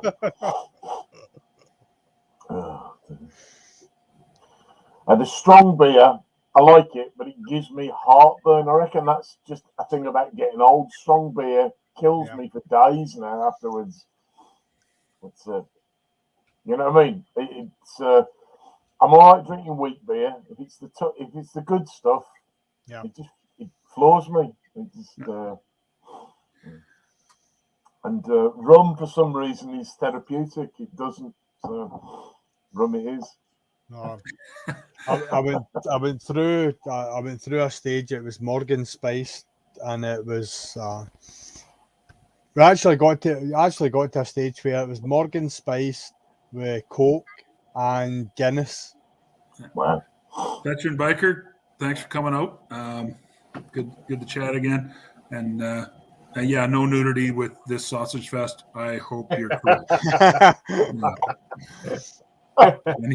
And Travis, Later, Ben. Should we be starting a clock? Yeah. I'm not even going to go there. When's the time? Oh, it's not that late. Zed. Yes, no, Hey. oh, where have I put it? Where's your hat, Zed? Oh, I've lost it, Brad. I've lost it. I need to find my little earphones so I can put my hat on. You missed it, Brad. Scouts went for a leak and then came back and had to go answer to his missus. Actually, I didn't just go to find a hat. I went out. I got some baby backs on the smoker. Been on there 4 hours, so it was sauce time. Tighten it up and put a little sauce on it. And we're back again, Brad. There you go. We're in the Peaky Blinders again. There you go. Yeah. I need what mine has a catch. Ooh, I like that. I like It's that. actually a Harley Davidson one. I like that. Well, that's part of the contract, isn't it? You own a Harley Davidson, so the items of clothing that you're wearing have to be logoed. I have a Harley wallet. I have all kinds of Harley shit. It sort of fell in the whole trap. Probably looks good at the side of the road. You know what's going to suck? Is riding my Damon or the Harley Davidson jacket. That's brilliant, mate. I can't wait for that. I'm loving the fact that you're getting that Damon Hypersport, because what you have just done there, mate, is you've backed up your vlog with how much you liked it. Well, when it came down to what's available, I just didn't see its equal at all. So for $19,000 for their top end bike, 200 kilometers an hour, and that's a 200 horsepower electric. That's pretty crazy. Kawasaki have done something very, very interesting, Brad, and I know you'll appreciate what I'm going to say. They've copyrighted a dual injection H2 engine. Really? Yes. And what they're saying is it allows them to eliminate knocking in the engine, but more importantly, it allows a hydrogen platform. Oh, they're doing it dual injection so they can stick higher ethanol rating to it. They can run E85 in it because it needs a larger flow. Yeah, and you just can't get that for a single bank of injectors. It stops the knocking on the engine. They can inject with a higher PSI pump. Yeah, it's the octane rating. If they use the high alcohol fuels, they can pump the compression up with a turbo, get the compression really high, and it won't pre-ignite. That's why. That's the only benefit of alcohol. E85 or better. Is that what that is? It was in the UK Visor Down magazine, and that's what they're saying. They're saying that it's a platform that goes with the latest fuels that we're riding, but also it's a platform into hydrogen. Yeah. I mean, you hear people about running the E85, like in Australia particularly, and it's great if you want high compression, but the amount of actual fluid you've got to stick in there to get the same amount of energy out is quite a lot. And people don't always realise that, and they use huge injectors in the cars that run it. And many bikes, you can't get that much fluid through a single bike injector. It just ain't enough, you know. It ends up going straight down the exhaust. You guys have a lot of that high alcohol fuel in the UK? No, 10's the highest we go currently. I don't think you can buy E85 unless you order it in. But yeah, we're still reeling about getting 10% because it's we're not prepared for it. Because we're not being given the choice. I mean, there's a lot of people have been like this over 10%. But the trouble is they're phasing out the 5%, and there's no choice to get 0. So it's not like they brought it in as well. They brought it in, and a lot of people are thinking it's a cynical way of making us get rid of our old vehicles, and it kind of feels like that because it's not a green measure. It's negligible what it actually does environmentally. It's but it does fuck up old vehicles. Or if you guys still have any issues getting fuel over there? No, not in Scotland. I think they do down in Londonshire still, but that's because they're all fucking idiots. What's going on? There we go. A couple of regions down in England they have, but that was down to media as opposed to the actual supply. I heard that was a complete crock of shit, but there's no shortage of fuel. No, they just said there was no drivers for the trucks, and then people started hoarding. Hey, I tell you what, being a former truck driver, it will shock you the offers I keep getting. It will shock 4 or 5 a month. Of people, I mean, major money because I got 20 years experience driving truck.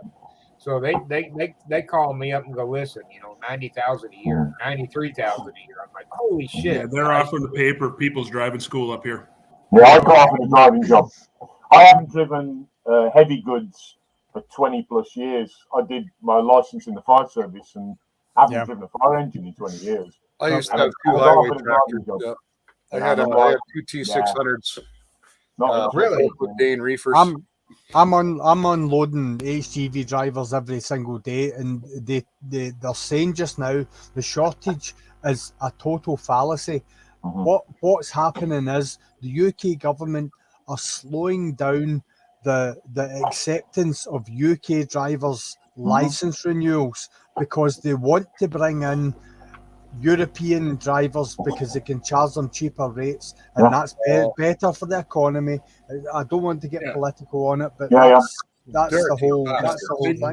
They do that here in Canada too with the drivers from warmer countries that can't figure out how to Damn, drive. you're late, dude. That was a long time ago.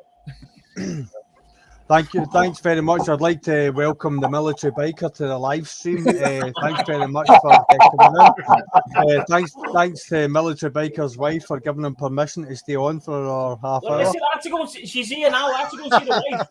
Yeah, we gotta earn that kitchen. Hey, saying hey to Iowa Hog Rider there. Yeah, Iowa Hog Rider's here. And now it's my turn. Oh, hey, Iowa. What's happening, Hog Rider? How you doing, mate? So yeah, I had to go and say hello to the wife, please. I mean, she's been slogging away all week, all day. So you got your ass ripped. Is that a better hat for you? Is that a better hat for you, Brad?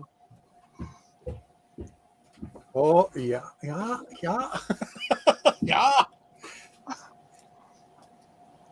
We won't focus. Oh, there we go. There we go. You're going to hell. You're going to YouTube hell now. Shit. It's not very comfortable, so I need to get a new one. Hang on. Let's get some gratuitous weapons on as well, and we'll just get everything banned. I don't know what he's complaining about it not being comfortable. I wore one of those my entire freaking career. What, a fucking SS cap? Weapons. No, that's what my freaking headdress was just like that.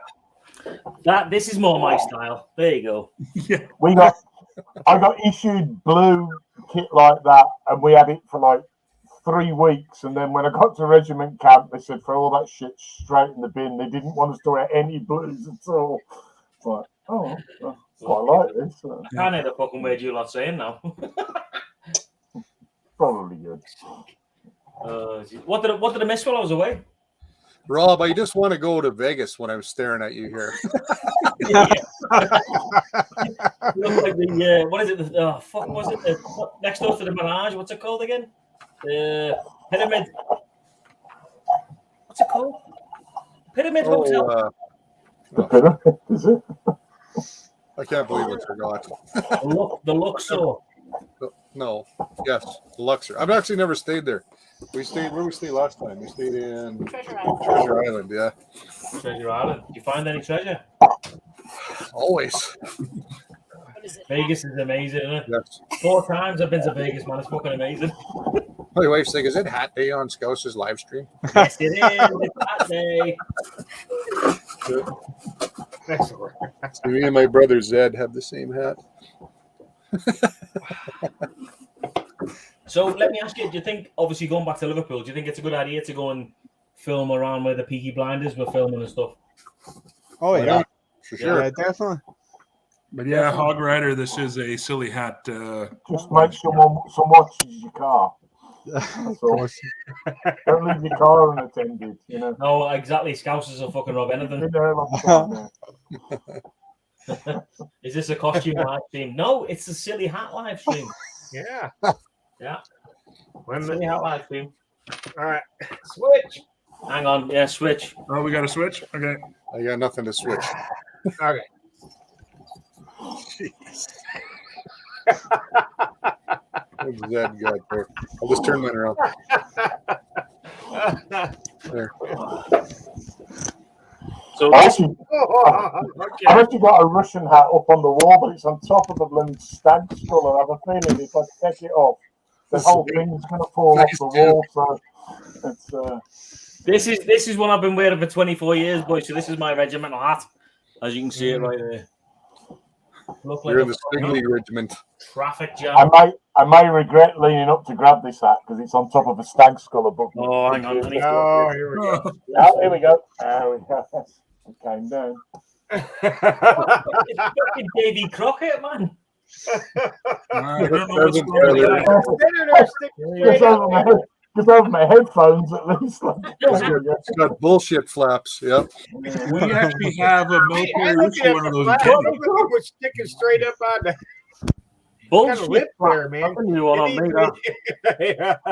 Zed, you're a little young to have your balls hanging so low. No, we actually have an issued cap like that in the Canadian military. It's warm as fuck. It's awesome in the Arctic. I've seen them in the Canucks. You can buy them in the Canucks. I thought to myself, might have to get one of those bad boys before I leave. Yep. I don't think you can see the skull. And maybe if I take that off there, it might. Oh gosh, that's probably a bad idea. What I'm just about to do. There you go. There's the skull on the wall. No. Jeez. Nice. Did you meet him on a night out in Aberdeenshire?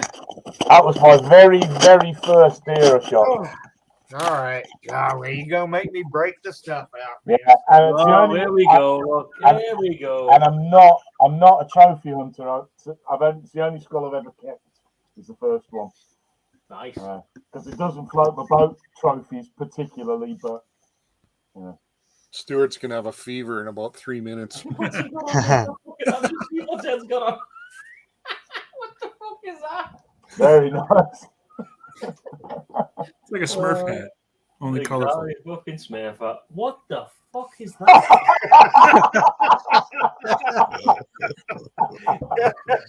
It's actually from I don't know which side it is. This side. A girl on her bike. YouTube channel. Oh. Yeah. Is that a pair of ski goggles? No, it's actually a dirt bike cover. Nice. Fucking hell. Right, you ready? One place change with the hats. Go.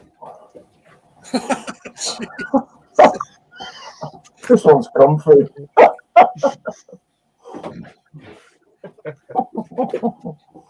Now, what else have I got in here? Scuba Mills. Oh, here we go. We done started it now. Brad, do you like this one? Oh, you should wear that on your bike. Holy cow.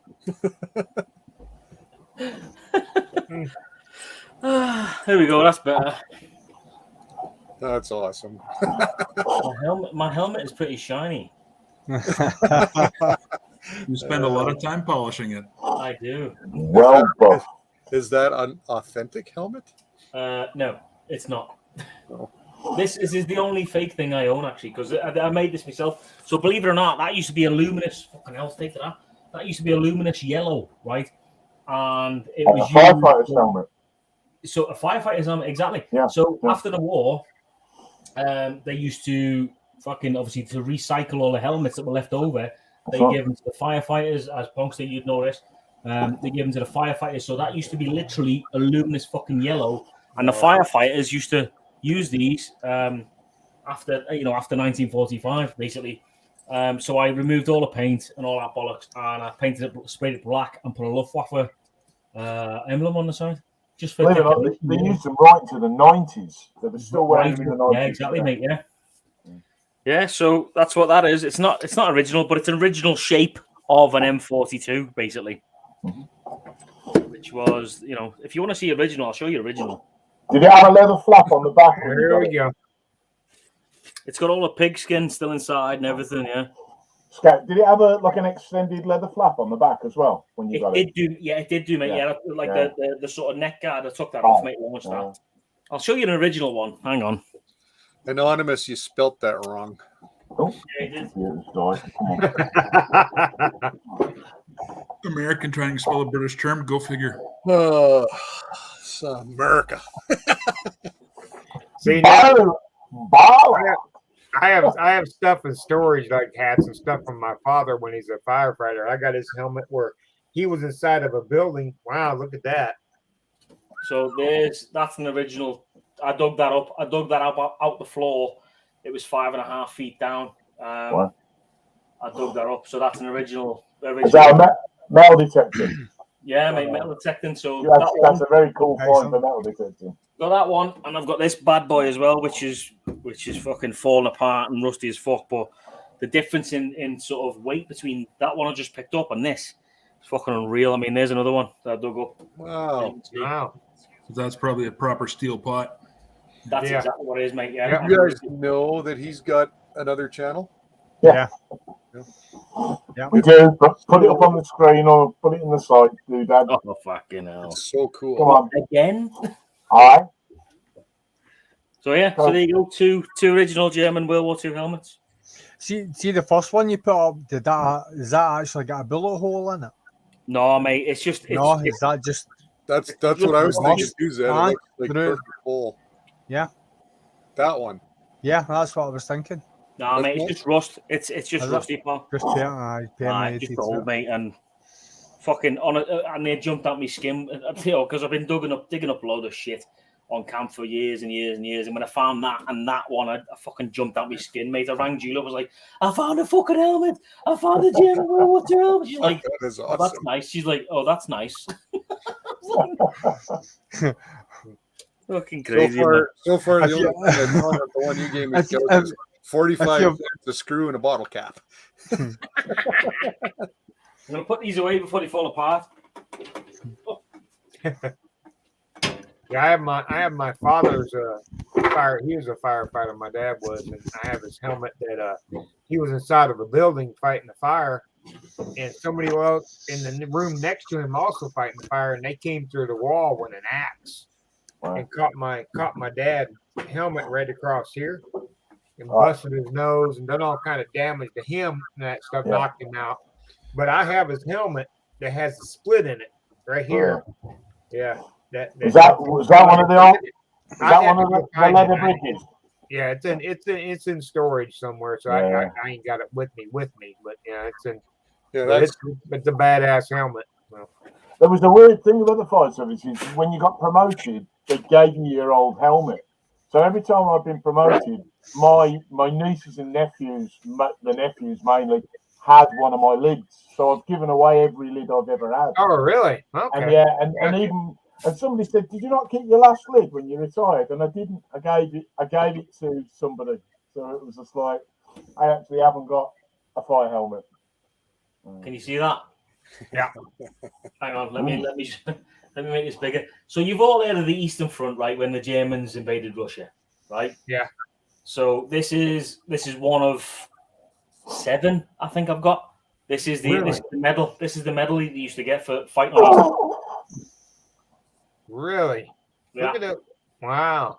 So if you look at it closely, you'll see there's a hand grenade, a German hand grenade, and a helmet. Yeah. With the helmet on top of it. Yeah.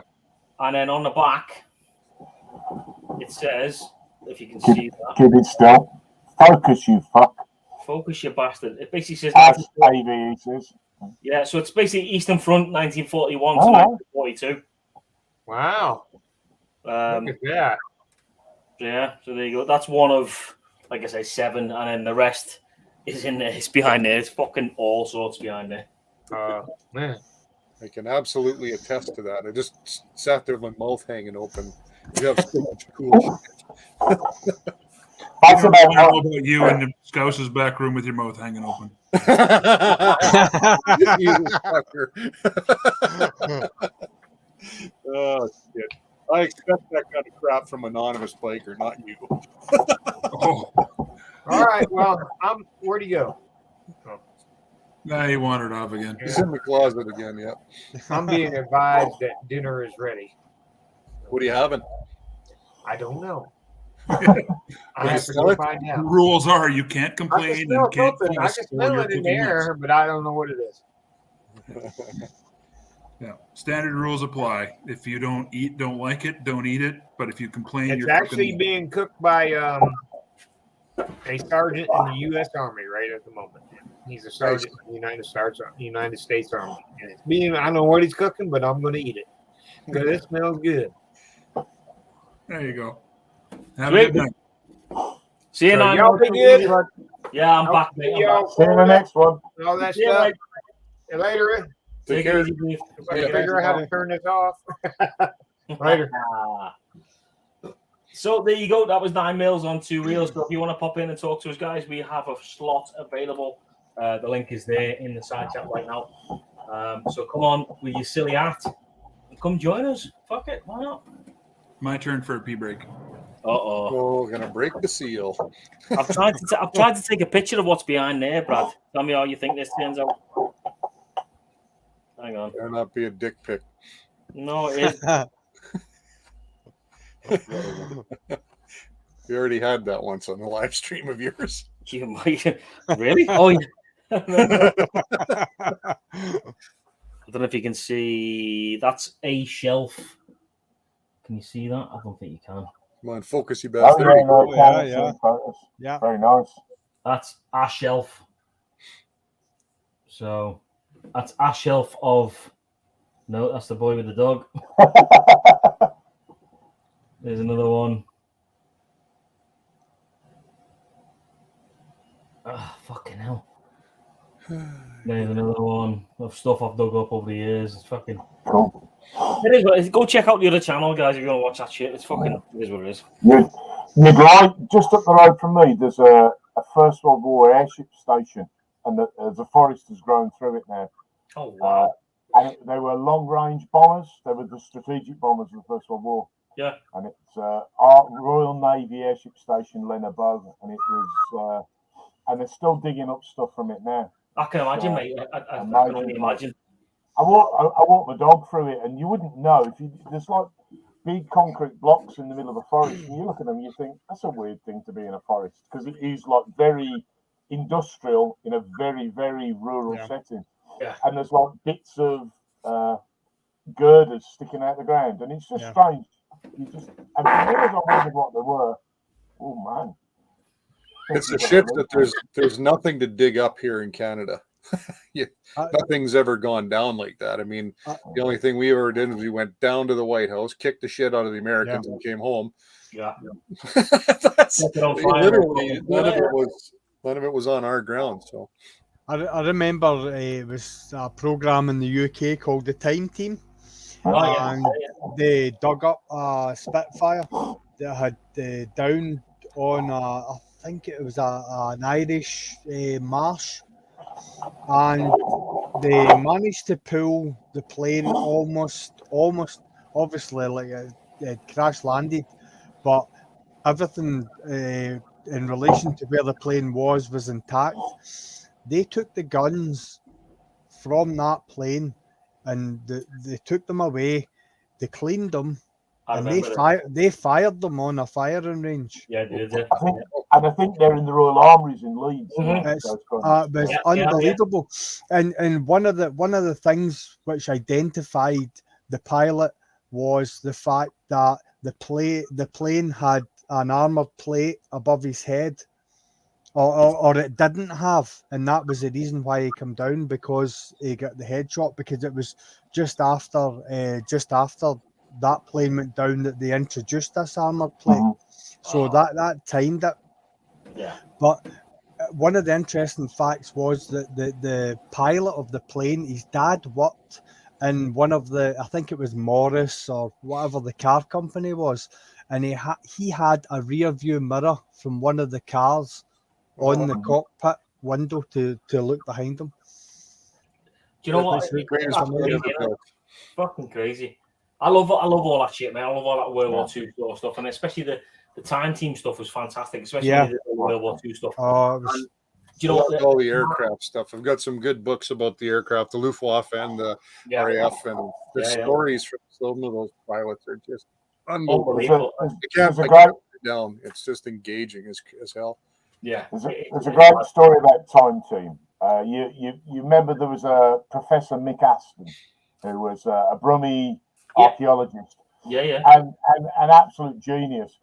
And he had a really broad Brummie accent, and he got invited to the Royal Society in London to do a speech. And he turned up to the front door, and the security guard stopped him and said, "Yeah, can I help you, mate?" And he said, "Yeah, I'm Professor Aston." And he went, "Yeah, of course you are, son, you know." And he says, "No, I am. I'm Professor Aston." And he wouldn't let him in. And he sat on the doorstep till one of the guests had to vouch for him to let him in, because if you remember, he was like, he had big white curly hair, and he had his suit in a bag to go in and get changed. And the security guard went, "Fuck off, you're not the guest." So he had to wait until one of the guests turned up to vouch for him so we could go in and get changed. That sounds like Ed Sheeran as well. Remember Ed Sheeran when he first started doing his gigs and stuff like that? And he was a fucking multi-millionaire at this point.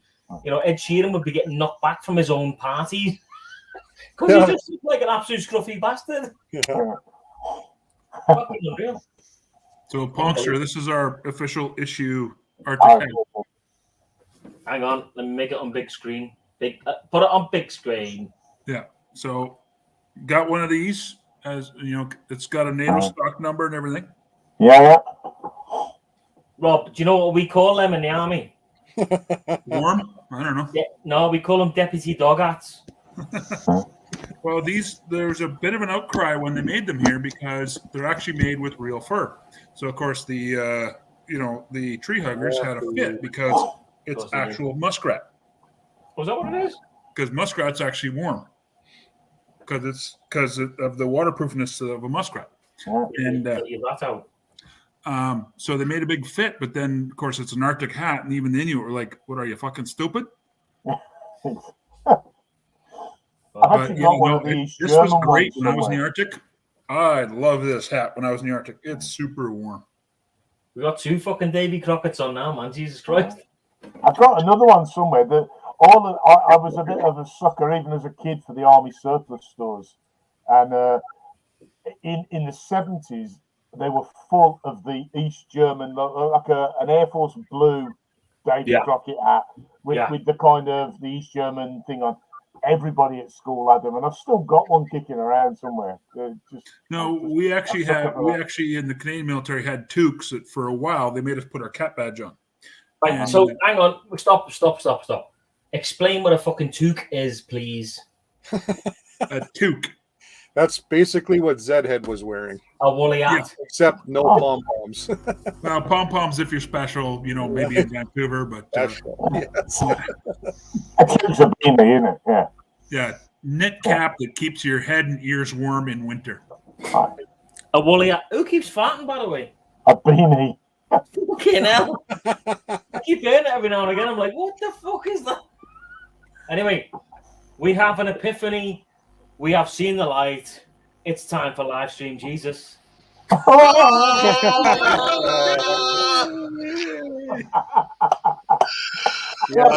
you bastards. You got to understand that I really am. My nickname is actually Diesel God. So, Larry, my son. Good to see you, buddy. Yes, Father. And Scouse is right. You've got to change the channel to that now. Live stream Jesus. Yeah. I've been in the background watching you guys. I got to pop in and out because my back is so fucked up. I can't sit for a long periods of time. So that's kind of the reason when somebody else wanted in, I popped out because it gave me a chance to get up and walk around and swear a lot without people hearing me, except the neighbors maybe. I think you can get away with it now. It's late enough. You can just carry on swearing. Well, it's still only, it's not even 4:30 here for me, so I'm on the West Coast. Scosh wandered off, so it doesn't matter what we do on his channel. If it gets him a well, strike, he must be on his knees begging to the wife again. Or he pissed his pants because maybe he pissed his pants because he was still working on the fly when he came back. If that was a quickie, dude, you're even faster than I am. Boys, when you gotta go, you gotta go. And speaking of going, ribs are ready. Oh, whoosh, ribs. Baby backs on the smoker. It's been 5 hours, so they're going to be fantastic. You're going to be falling off the rib. I like the way you did the 5 there with your 6 fingers. I like that. All right, mate. All right, guys. Listen, thanks, Brad. Take it easy. Awesome to see you guys. Enjoy. good talking to you again. Yep. Enjoy your dinner, Buddy. pal. Good night, mate. Right. Fucking look at this. Look, Dave must be either piloting the fucking the next rocket to fucking blue something or other, or he's driving his truck. He's driving his truck. Yep, he's in his truck. He's a Yeah, working. it's a big truck. Shit. Going around the 210 in LA County. What the fuck does that Oh, mean? he's not going very fast then. He's probably going 25 miles an hour if he's on the 210. No, if actually, he's I'm doing 62. Traffic's pretty good. Oh, Dave, you should be on your phone while you're driving. That's naughty. Hey, rules are made to be broken. Fucking hell. So, show us the truck without crashing, obviously. Yeah, Nick. We're still Oh here. shit! Oh no. Yeah, man, it's a 2019 Freightliner. Nice. It's got the GPS and all that stuff. It's got plenty of storage. Got a double bunk sleeper in it. Holy shit, man. I got a refrigerator right there. All kinds of storage. Was that a fucking microwave? Yeah, a microwave, man. Yeah, I got a microwave. My little oven right here on the floor. Excellent. Wow. And I got I got rigged up a porta potty, and the only thing I don't have is a shower, but I'm working on that.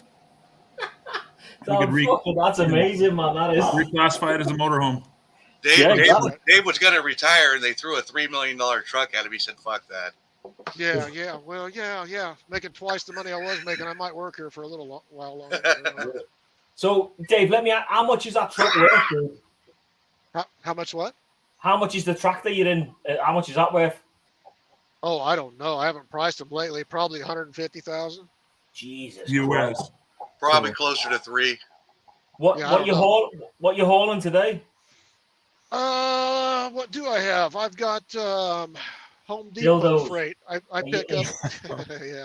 yeah, blow up dolls and stuff like that.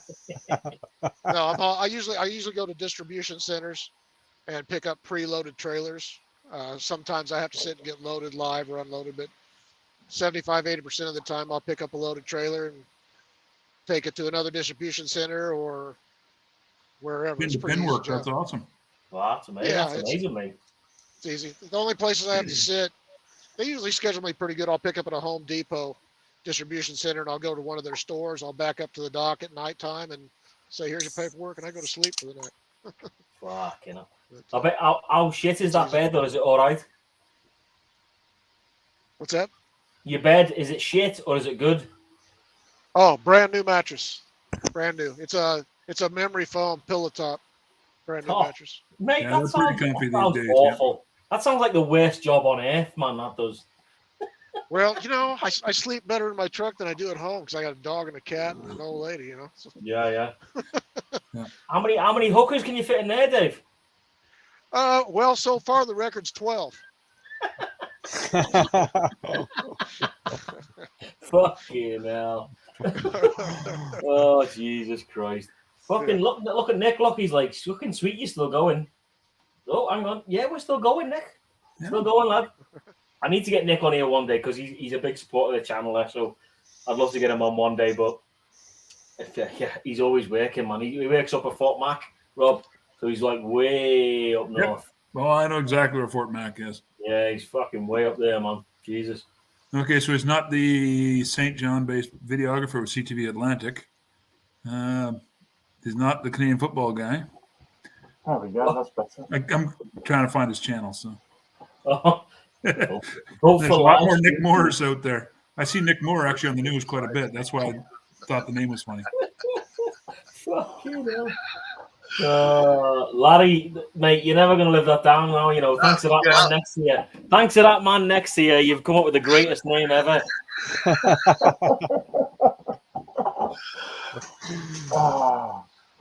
Fucking live stream, Jesus. Jesus Christ. God. So, Dave, where are you off to, man? Anywhere nice? I go anywhere from farthest I've been, Southern Arizona, Nogales, Arizona, and I just came from the San Francisco area. That's about as far as I go. I'm back and forth, California, Arizona. I chose short runs. They said, well, if you do this short run, you'll get through the house maybe once, twice a week, and then home on the weekends. Well, that don't frickin' happen. Yeah, but that's typical. Yeah, they promise you a lot of stuff, but they're all. I've been doing this for a long time. All jobs are the same. Actually, this is probably the best job I've had. They work with me. I can go home if I need to. You know, the money's really good, man. I mean, sweet, man. That's good news, mate. That's really good news, eh? Nice one, man. That's good. Yeah, the truck's comfy. Like I said, I'd rather sleep in my truck because I go home, the cat's crawling on my face and dogs barking. You know. Hey, listen. There's nothing wrong with pussy on your face, like every now and again. Well, yeah. Well, she's got too much hair. But sometimes you just want a good night's sleep. Oh, Jesus Christ! Wow. Oh, he's in the middle on the bottom.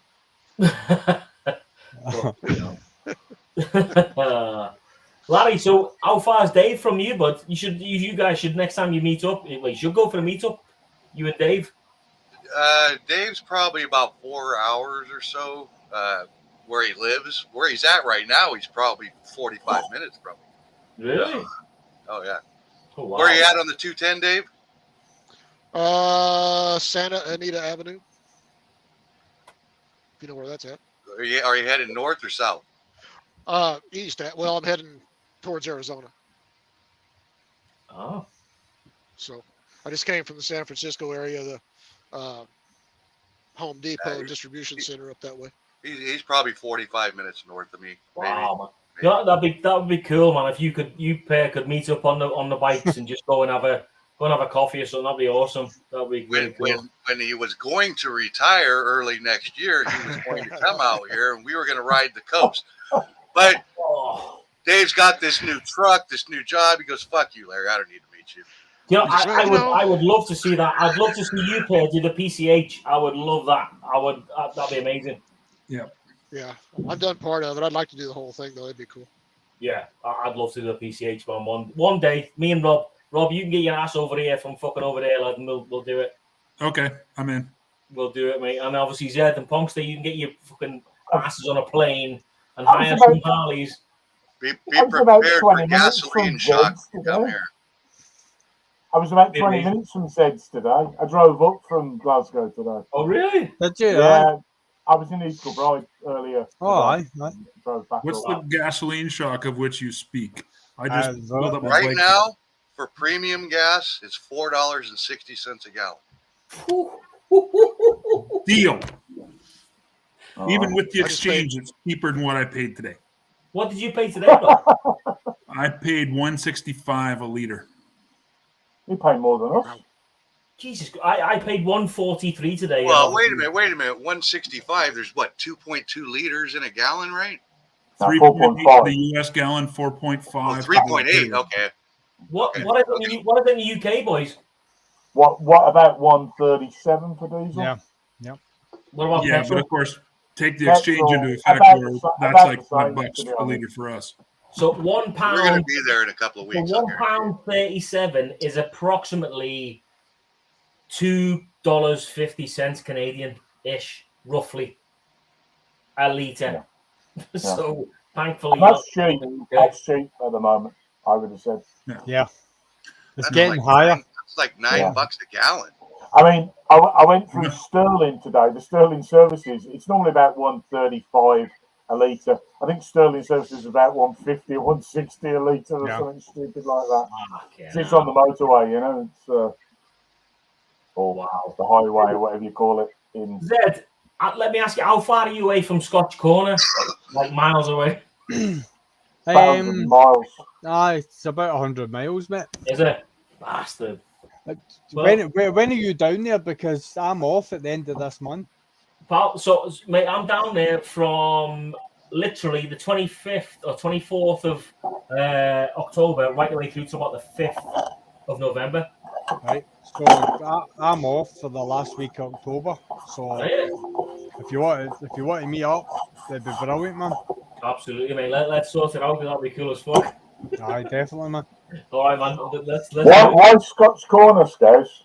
I know it really well because I was at Catterick. So well, I was going to say, yeah, exactly, yeah. So that's what I'm doing my course in Catterick. okay. So I've got to stay at fucking shithole Scotch Corner, mate, and the fucking travel lodge in Scotch Corner. Can't wait. Well, I was at RF Catterick in Catterick Village, so I know that part of the world quite well. Yeah, it's about 20 minutes to Catterick from Scotch Corner ish. Yes, yeah, and you're probably the best place to stay around there, to be honest. Is it a pub round there or what? I think the hotel is the pub. Yeah, at Scotch Corner there's a pub. Yeah. I mean, bear in mind, it's been 32 years since I've been there. You know, I've been there, based there. So, you know, the air base that I was at is now a fucking industrial estate and posh houses. You know what I mean? The air base isn't there anymore. Well, do you know what? I know this driving past to go to a rally, you know. Fucking mad, isn't it? But yeah, mate, do you know what, Zed? We'll definitely do it, mate, because obviously it's probably the only chance we'll ever get, mate, to fucking meet up properly. But yeah, absolutely, mate. Let's organise something. I've already organised to meet the man with the best YouTube name, apart from Larry. Wibbly wobbly, yeah. Wibbly wobbly, Harley boy. Yeah. Send us a message. I'm off all the time, just about. So I mean, if you've got an idea when you're meeting up, let me know. Because I like a ride. I'm up for a long ride. That'd be definitely. All right, man. Yeah, fucking absolutely. We'll sort something out. That'd be fucking amazing. It's about 4 hours for me, but that's not. Holy fuck, 4 hours? Well, yeah, probably is for Aberdeen. Well, I'm an hour north of Aberdeen, so. Jesus Christ! Yeah. Wow, so you live like literally, your next door neighbours, like the cows and stuff. He's up there with the queens and loons. If you think of Scotland, where the bit sticks out, that's where I am, right on the most easterly point. So you can get the ferry to the Isle of Skye and stuff, can't you, from there? Like 20 minutes away, probably. What? No, that's the other side. No, that's West Coast. That's West Coast. Malaysia and. If I went to Skye from my place, it's about as far as you can go in Scotland. That'd be east or west, yeah. Fucking hell, man. Crazy, yeah. 4 hours. That's funny. Yeah, 4 hours. It doesn't be 4 hours. It should be like 2 hours, but the roads are shit. You know, I've got to drive 150 miles before I hit a proper, motorway. Yeah, that's crazy, mate. Single carriageway with passing places and so on and so forth. So it's the quality of the roads or the size of the roads and the stupid fucking average speed cameras that stop you riding. Did I say that out loud? I did, didn't I? That stop you making progress, as we used to say in the fire service, because and I'm on a rant now. Sorry, just give me a second. Go, mate. Go on. Fucking average speed cameras. People drive looking at their speedo, crawling past cars at 1 mile an hour faster than they're going. And I'm only still fizzing from it because I've just spent 4 hours on the road coming up from Glasgow behind fuckwits and Audis doing 71 mile an hour. So, Punkster, let me just interject here, right? So, because the lads in North America won't have a fucking clue what an average speed camera is. So, can you tell them what it is? Because they were like, what the fuck is one of them? So instead of what we used to call Gatso cameras, which flashed you as you went past at a certain speed. Alberta loves those. Yeah. Well, what these are like video cameras that pick up your number plate, and they work out between two cameras that are maybe 2 mile apart, 3 mile apart, how fast you're going. So it allows for them to nick you for going like 3 mile an hour over the speed limit, but they never do. They only nick the people who are doing 15 mile an hour over the speed limit. But all the middle class pricks driving Audis drive at 1 mile an hour over the speed limit or 1 mile an hour under the speed limit because they're frightened of getting nipped. And what it does, it does slow the roads down. I give them that. It does slow the roads down. Makes them more But what dangerous. it creates situations where people never pull in from the right hand lane or the left hand lane. So we have two lanes travelling at exactly the same speed, and people get boxed in. Lorries get boxed in, particularly. Lorries can never pull out. And if you're on a bike and you're like, fuck you, I don't care about the speed limit, nobody lets you through. You end up undertaking vehicles because people sit in the fast lane because they're doing the speed limit. It goes on for miles and miles and miles, doesn't it? Well, for me, they are all the way from Aberdeen to Dundee, average speed cameras, and then from Dundee to Perth there's a gap, and then from Perth to Stirling, they're average speed cameras again. So kind of 50% of my journey to Glasgow is all on average speed cameras. And people, what they do, they set the car cruise control at 71, and then they just zone out. And it's fucking lethal if you're on a bike, because they're barely looking out the windscreen, let alone looking out for bikes. And we joke about loud pipes saving lives, but never has it been truer when it comes to average speed cameras and cruise control, because they're not even looking out the windows. Next bit now. I did tell you I'm ranting, but just fucking nuts it is. Next by the busies. Dave, obviously you're driving that big ass truck. What do you see for like speed cameras and stuff like? Is it literally just the coppers with the speed guns, or is actual? Do you ever see like actual speed cameras like fitted into the road and stuff? What's it like in communist California? A lot of you be able to comment on this. Well, communist California, California, that's right. California. No, they usually the only cameras I see. I mean, I've been all over the states, but. Usually the only cameras, you'll have them at intersections to see if you run a red light. They'll take your picture.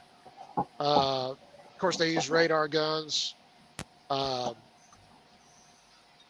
They use radar guns a lot. If you get pulled over in California, if you see lights behind you, guaranteed you're getting a ticket. You're not going to talk your way out of it. Other states, Arizona is getting kind of bad about that too, only because half the people from California moved there. But the city of Long Beach. The city of Long Beach, near me, spent who knows how many millions of dollars putting up those intersection lights to catch people running red lights and stuff like that. That was all a waste of money because everybody figured out, and I don't know what they did. They beat them. They beat them. So now they've got all these cameras up and they just turned them off because they had to pay people to sit in there and monitor, but everybody was beating them. So they wasted all that money. There are some of the you're traveling this, when you get, like Dave said, 5 miles over the speed limit. Yeah. Not all of them, but some of them will take your picture. But some places, not much, but right, most of them just tell you slow down, but some of them will take your picture. But I wonder if they got rid of the corner lights, it's going to be the same probably thing. You can probably beat it, but I've never gotten. I will say that. I mean, I've only run Arizona, Nevada, and California lately. Of course, things change all the time, but I will say that the cops are pretty, well, let's put it this way. I've been running down the road 10, 15 mile an hour over the speed limit in California, even when the whole pandemic thing started, and they were afraid to get close to anybody. And a lot of times you'll come up on him, and he'll be on the side of the road with his radar gun, and he sees a truck go by, he'll raise it up and then put it back down when the cars come. They don't like stopping trucks a lot, or just, I don't know. But I've run, the speed limit in California is 55 mile an hour. I was running 72 one time in my old truck because it'll run about 100. Dave, let me ask you this. See, when you're running down, right? Do you ever put the theme tune to Smokey and the Bandit on and turn it dead loud and fucking flat out? I've played Smoke in the Bandit a few times. Yeah. Hammer down. Loaded up and Well, trucking.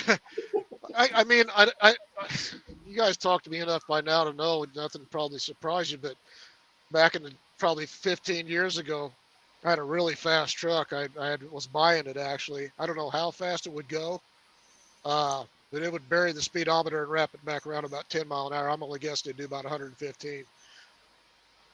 Wow, fucking hell. I was going through Ohio at the time. The speed 5 mile an hour, and I said, you know what? I'm in a freaking hurry. I hit the cruise control about 75. By the time I got about halfway through Ohio, I had 30 trucks lined up behind me running 75 miles an hour. Look, you know. It's like, hey, we'll follow him. Amazing, man. But you know, I got this last truck. I got to say this real quick. This last truck I was in, it'd go really fast, and it was tempting. It was an 18 speed. It was hard to keep it down. Did you say it was an 18 speed? 18 speed. It was a 475 horse cat motor, 18 speed. Sounds like a grifter. It was badass. But I got 3 tickets in 14 months with that thing. Fucking speeding, hell, and they got what's called a TR-205 here in the States. Fill it out, and if you word it just right, the first ticket I got out of completely, and they gave me my $500 back.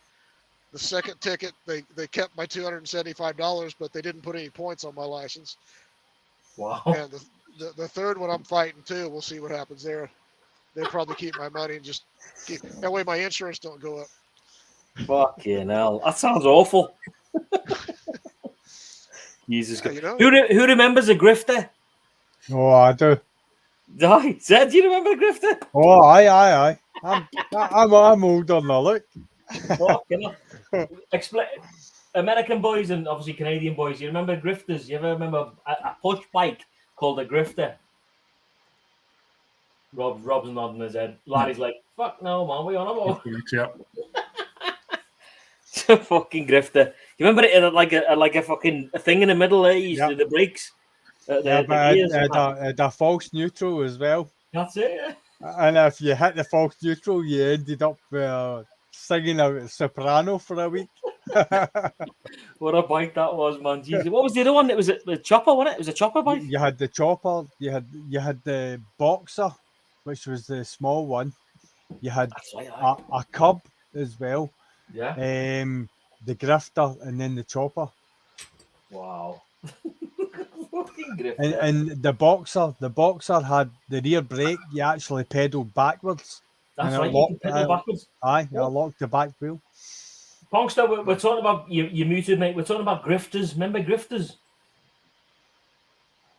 Yeah, grifters and chippers and what was it? Choppers with that. Yeah. That's it. Kid of the 70s, yeah. Mm-hmm. When you fucked up, you nutted yourself. Oh, definitely. They were too fucking expensive. So my old man put a set of cow-horns on a racing bike and said, that's the same, son. Don't worry about it. It's fucking lethal. But just quickly, let me say hello to Craig from Motor Rev, obviously in the side chat there. Fuck knows what time it is in the UK now. It's got to be at least 1 o'clock in the morning. At least. It's 1:45, yeah.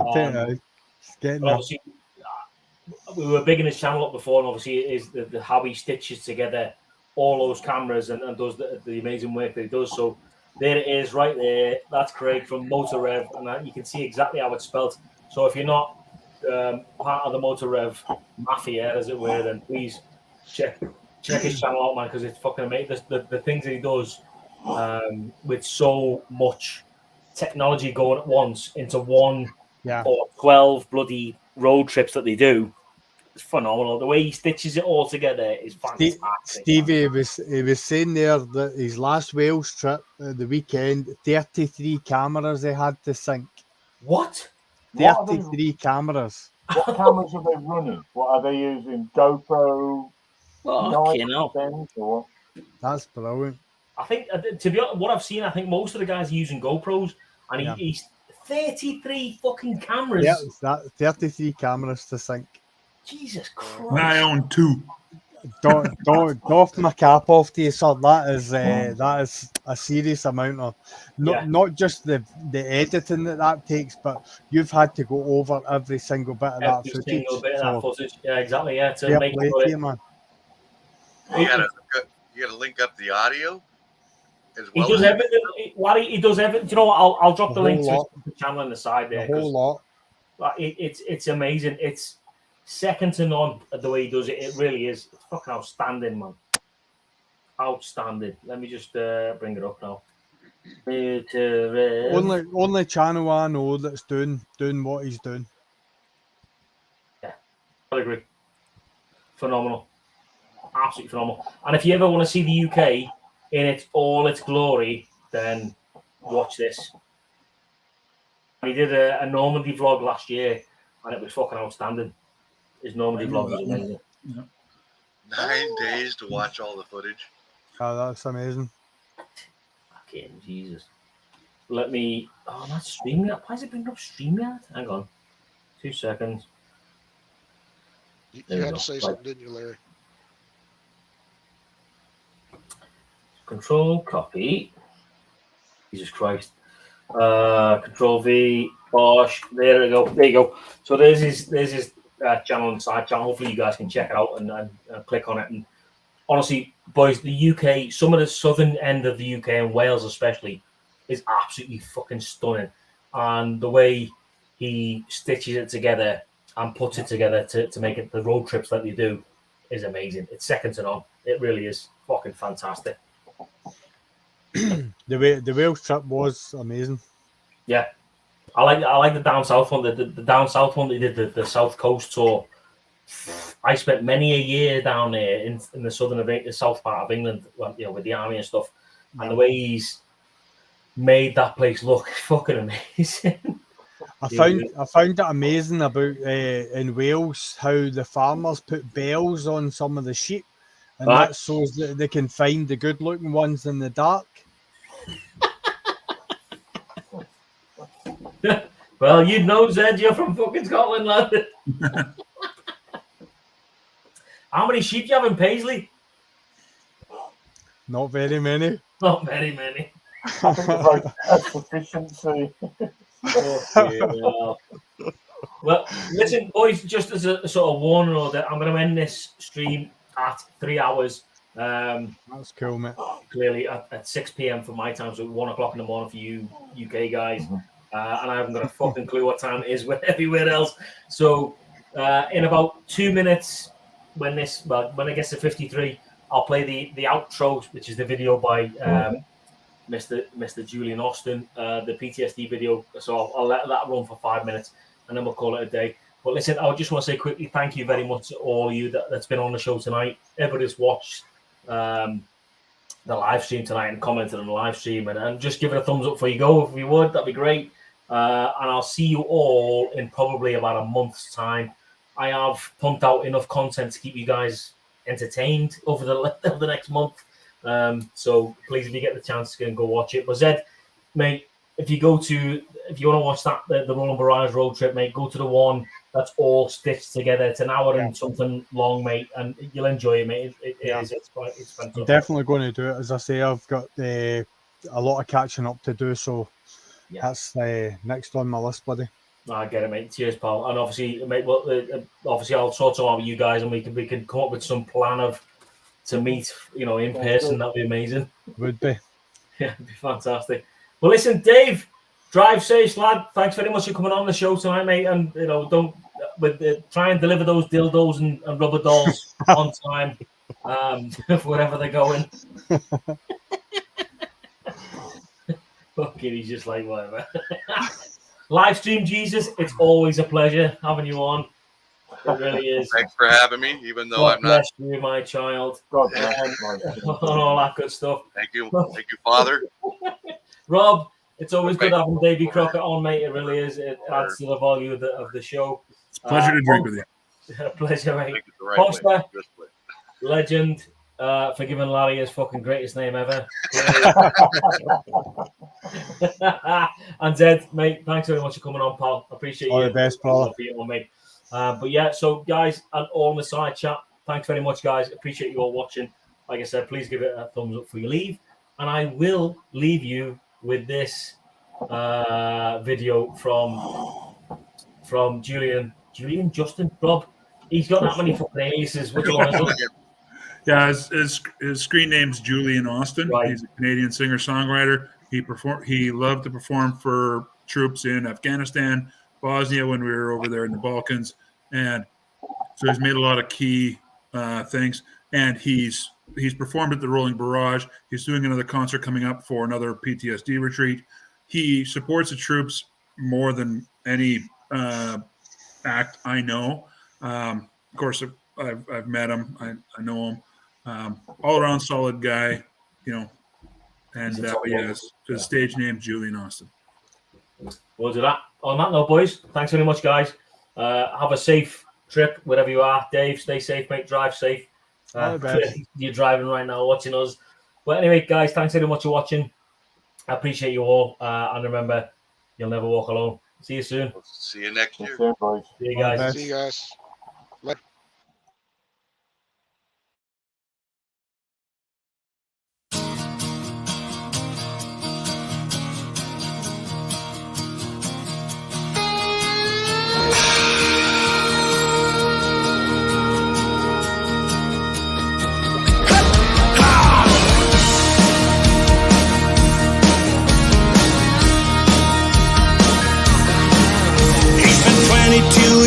As an infantryman, served in Bosnia, Iraq, and Afghanistan. He's seen some things nobody should ever see. He never came back when he came back from overseas. Yeah, a few months back he took his granddaddy's gun, threw it in his truck and went out on a run. Drove up Tilly Mountain to an old shine shack. That's the night he never came back. Yeah, there wasn't any flag draped coffin, no 21-gun salute. Just his mother and his brother there to bury him. Didn't even make the news. Another unsung hero who gave all for me and you.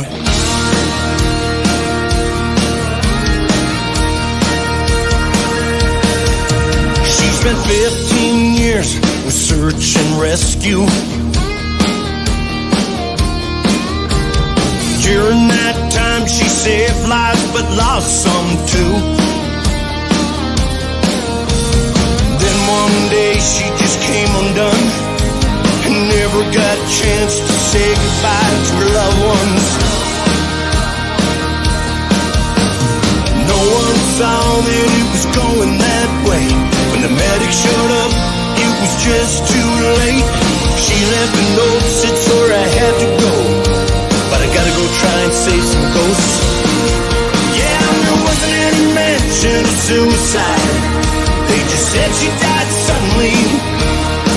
But now everyone knows she lost her war with PTSD. Yeah, another unsung hero who gave all for you and me. Gonna do what they do. Will it be me and you? It takes a special someone to walk that line. To walk that line. Yeah.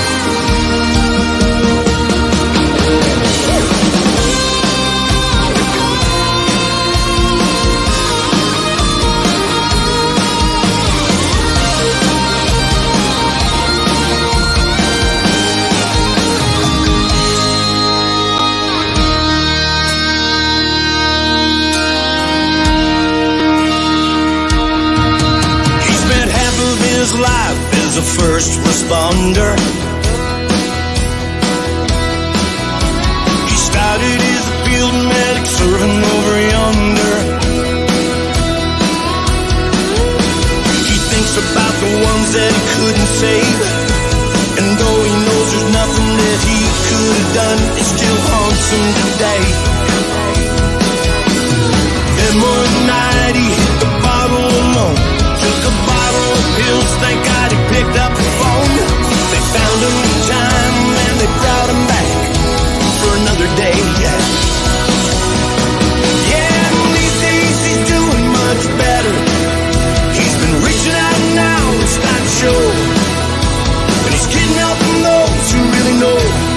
he's gone through. Another unsung hero who gave all for me and you. Yeah, we gotta thank all our heroes.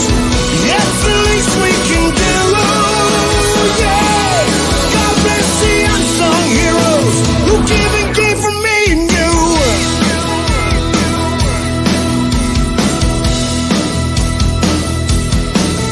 It's a real bad war going on out there. We gotta find them, gotta help them, gotta show them that we care. So many people out there trying to make it one more day. Together we can fix this thing, we will find a way. Post-traumatic stress disorder's a really bad thing. Don't think that it never could happen to you and me. But if it's caught in time, it just might help save you and me. Yeah. It's a monster you can't see. And it's a real